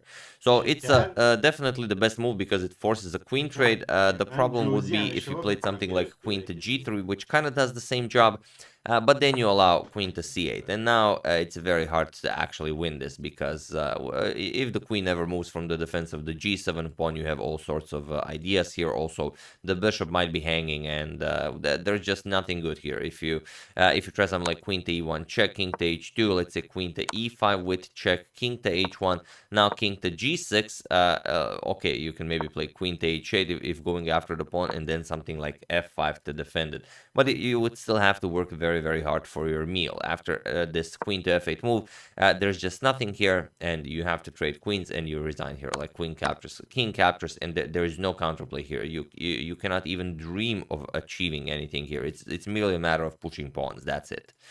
So yeah. Very nicely done by Fabiano Caruana, who is not only extended his lead.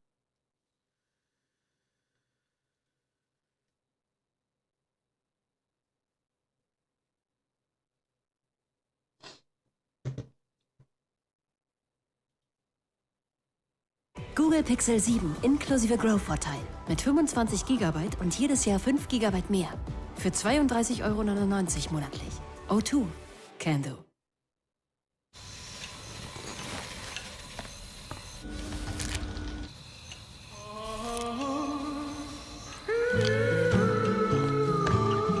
Nichts geht über den Genuss von Snickers Ice Cream.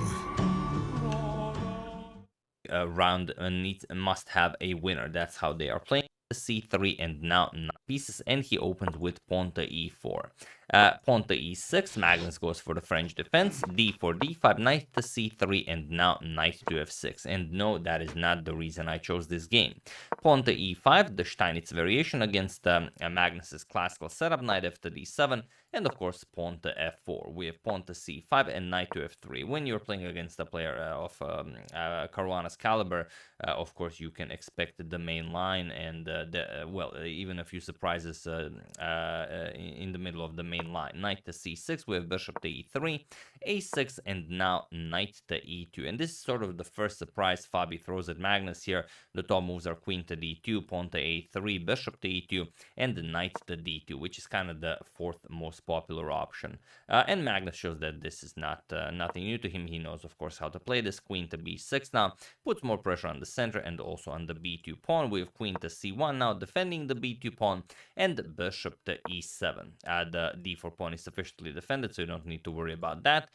We have c3 and now castles by Magnus. We have pawn to g3 and pawn to f6. This is how you play against this setup that Fabi has. He has a very strong central setup, and you want to play f6 and break through that. So bishop to g2, c captures on d4, Magnus captures once, c captures, and queen to a5 with check. And there is a game that was played some 12 years ago between Paco Vallejo and Henrik Danielsen in the 18th European Team Championship that was won by Paco Vallejo. But in that game, bishop to d2 was played. Here we have knight back to c3, and it is now as of move 14 that we have a completely new game.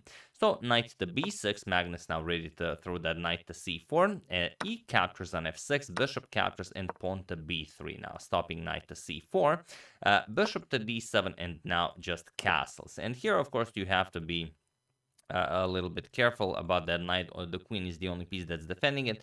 So rook to c8, preparing to add more firepower on that c-file, and queen to d2, just getting the queen out of that c-file. You don't want the rook x-raying the queen for too long. Knight to e2, bishop to e7 first, and now knight to e2, offering a queen trade.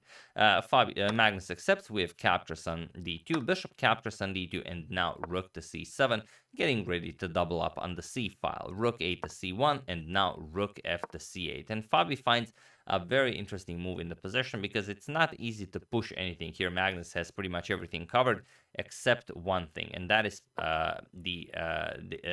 this diagonal. Basically, he plays f5, and now Magnus can't really capture on f5. If he captures, then bishop to f4, it traps the rook on c8, so he needs to deal with that. He plays bishop to a3, attacks Fabi's rook on c1, and now rook c to e1. Or you could capture on e6 first and then play rook to e1. He decides to do it this way. Rook c to e1, bishop to b4, offering a trade of bishops. And now Fabi trades. Bishop captures on b4, knight captures on b4, and now f captures on e6. We have bishop captures on e6 and knight to f4. Fabi goes after the bishop on e6, and now bishop to f5. Magnus is even happy that he traded his backwards e6 pawn. Now they are both left with an isolated d pawn, and it's a pretty equal position.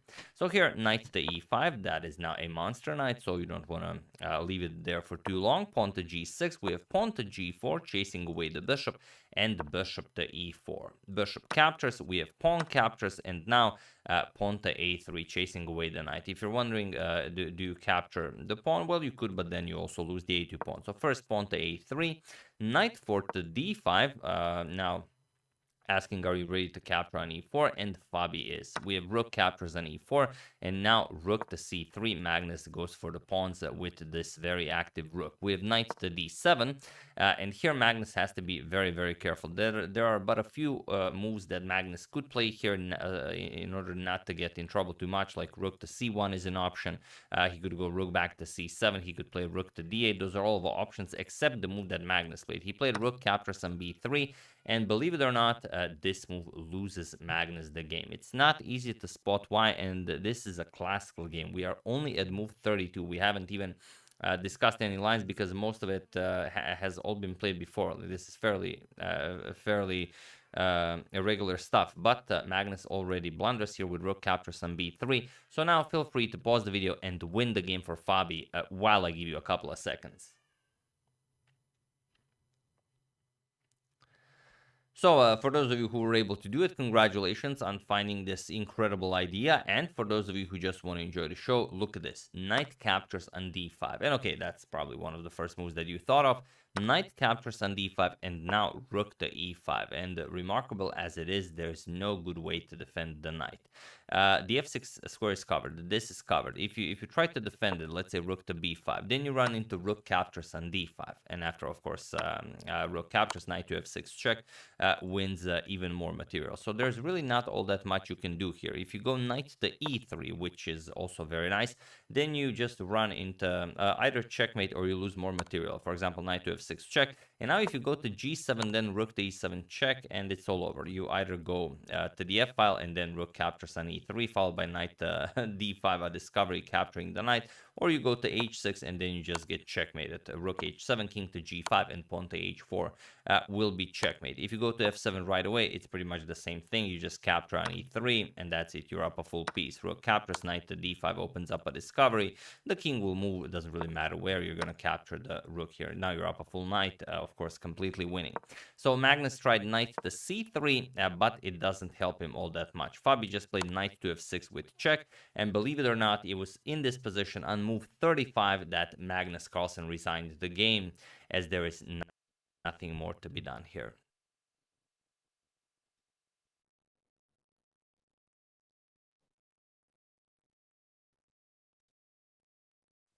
Hello everyone. Number came from. It's a it's a really weird number. Taimano variation, and now the Bastrikov queen to c7, bishop to e3, and now pawn to a6. And here there are many popular continuations, queen to d2 being the most popular one, bishop to e2, bishop to d3. Nodrbeck goes for queen to f3. It's sort of the fourth most popular continuation, and you know that once knight to e5 lands, you're not going to be going back, you're going to be going to g3, then you're going to be putting pressure on the queen, on the g7 pawn. So it's a very forced line, but as it is with all the forced lines, it's fairly easy to defend against them because you have a very general idea of what white is doing. So knight to f6, we have castles queenside, and now knight to e5, attacking the queen, queen to g3, x-raying the queen on c7, also hindering the development of the dark square bishop on f8, but this is all very well-known stuff, so Gukic just continues his expansion on the queen side, pawn to b5, knight back to f3, now putting pressure on the e5 knight, and just pawn to d6. And here, Nodrbeck captures on e5, knight captures on e5, d captures, and okay, it's maybe a small victory for white because you've messed up black's pawn structure, you've doubled his central pawns. On the other hand, white almost always wants to put a knight on d5, and here you're not going to be able to do that on d5 or on f5, or you know, if you're really into attacking, you will do it you know, regardless of that. But it's definitely a trade-off. And here there are known moves like a3 has been played here, f4 has been played here. Here Nodrbeck goes for pawn to f3. It has only been played once, and we are going to get to that. Bishop to d7, bishop to d3, and now there was a game in the European Individual Championship in 2018. Paco Vallejo headed against Marin Bosiocic, where rook to c8 was played, and that game ended by Bosiocic winning. But here we have pawn to b4, chasing away the knight, and it is now as of move 13 that we have a completely new game. So knight back to e2, and now pawn to a5. Gukesh continues the attack on the queen side and just king to b1.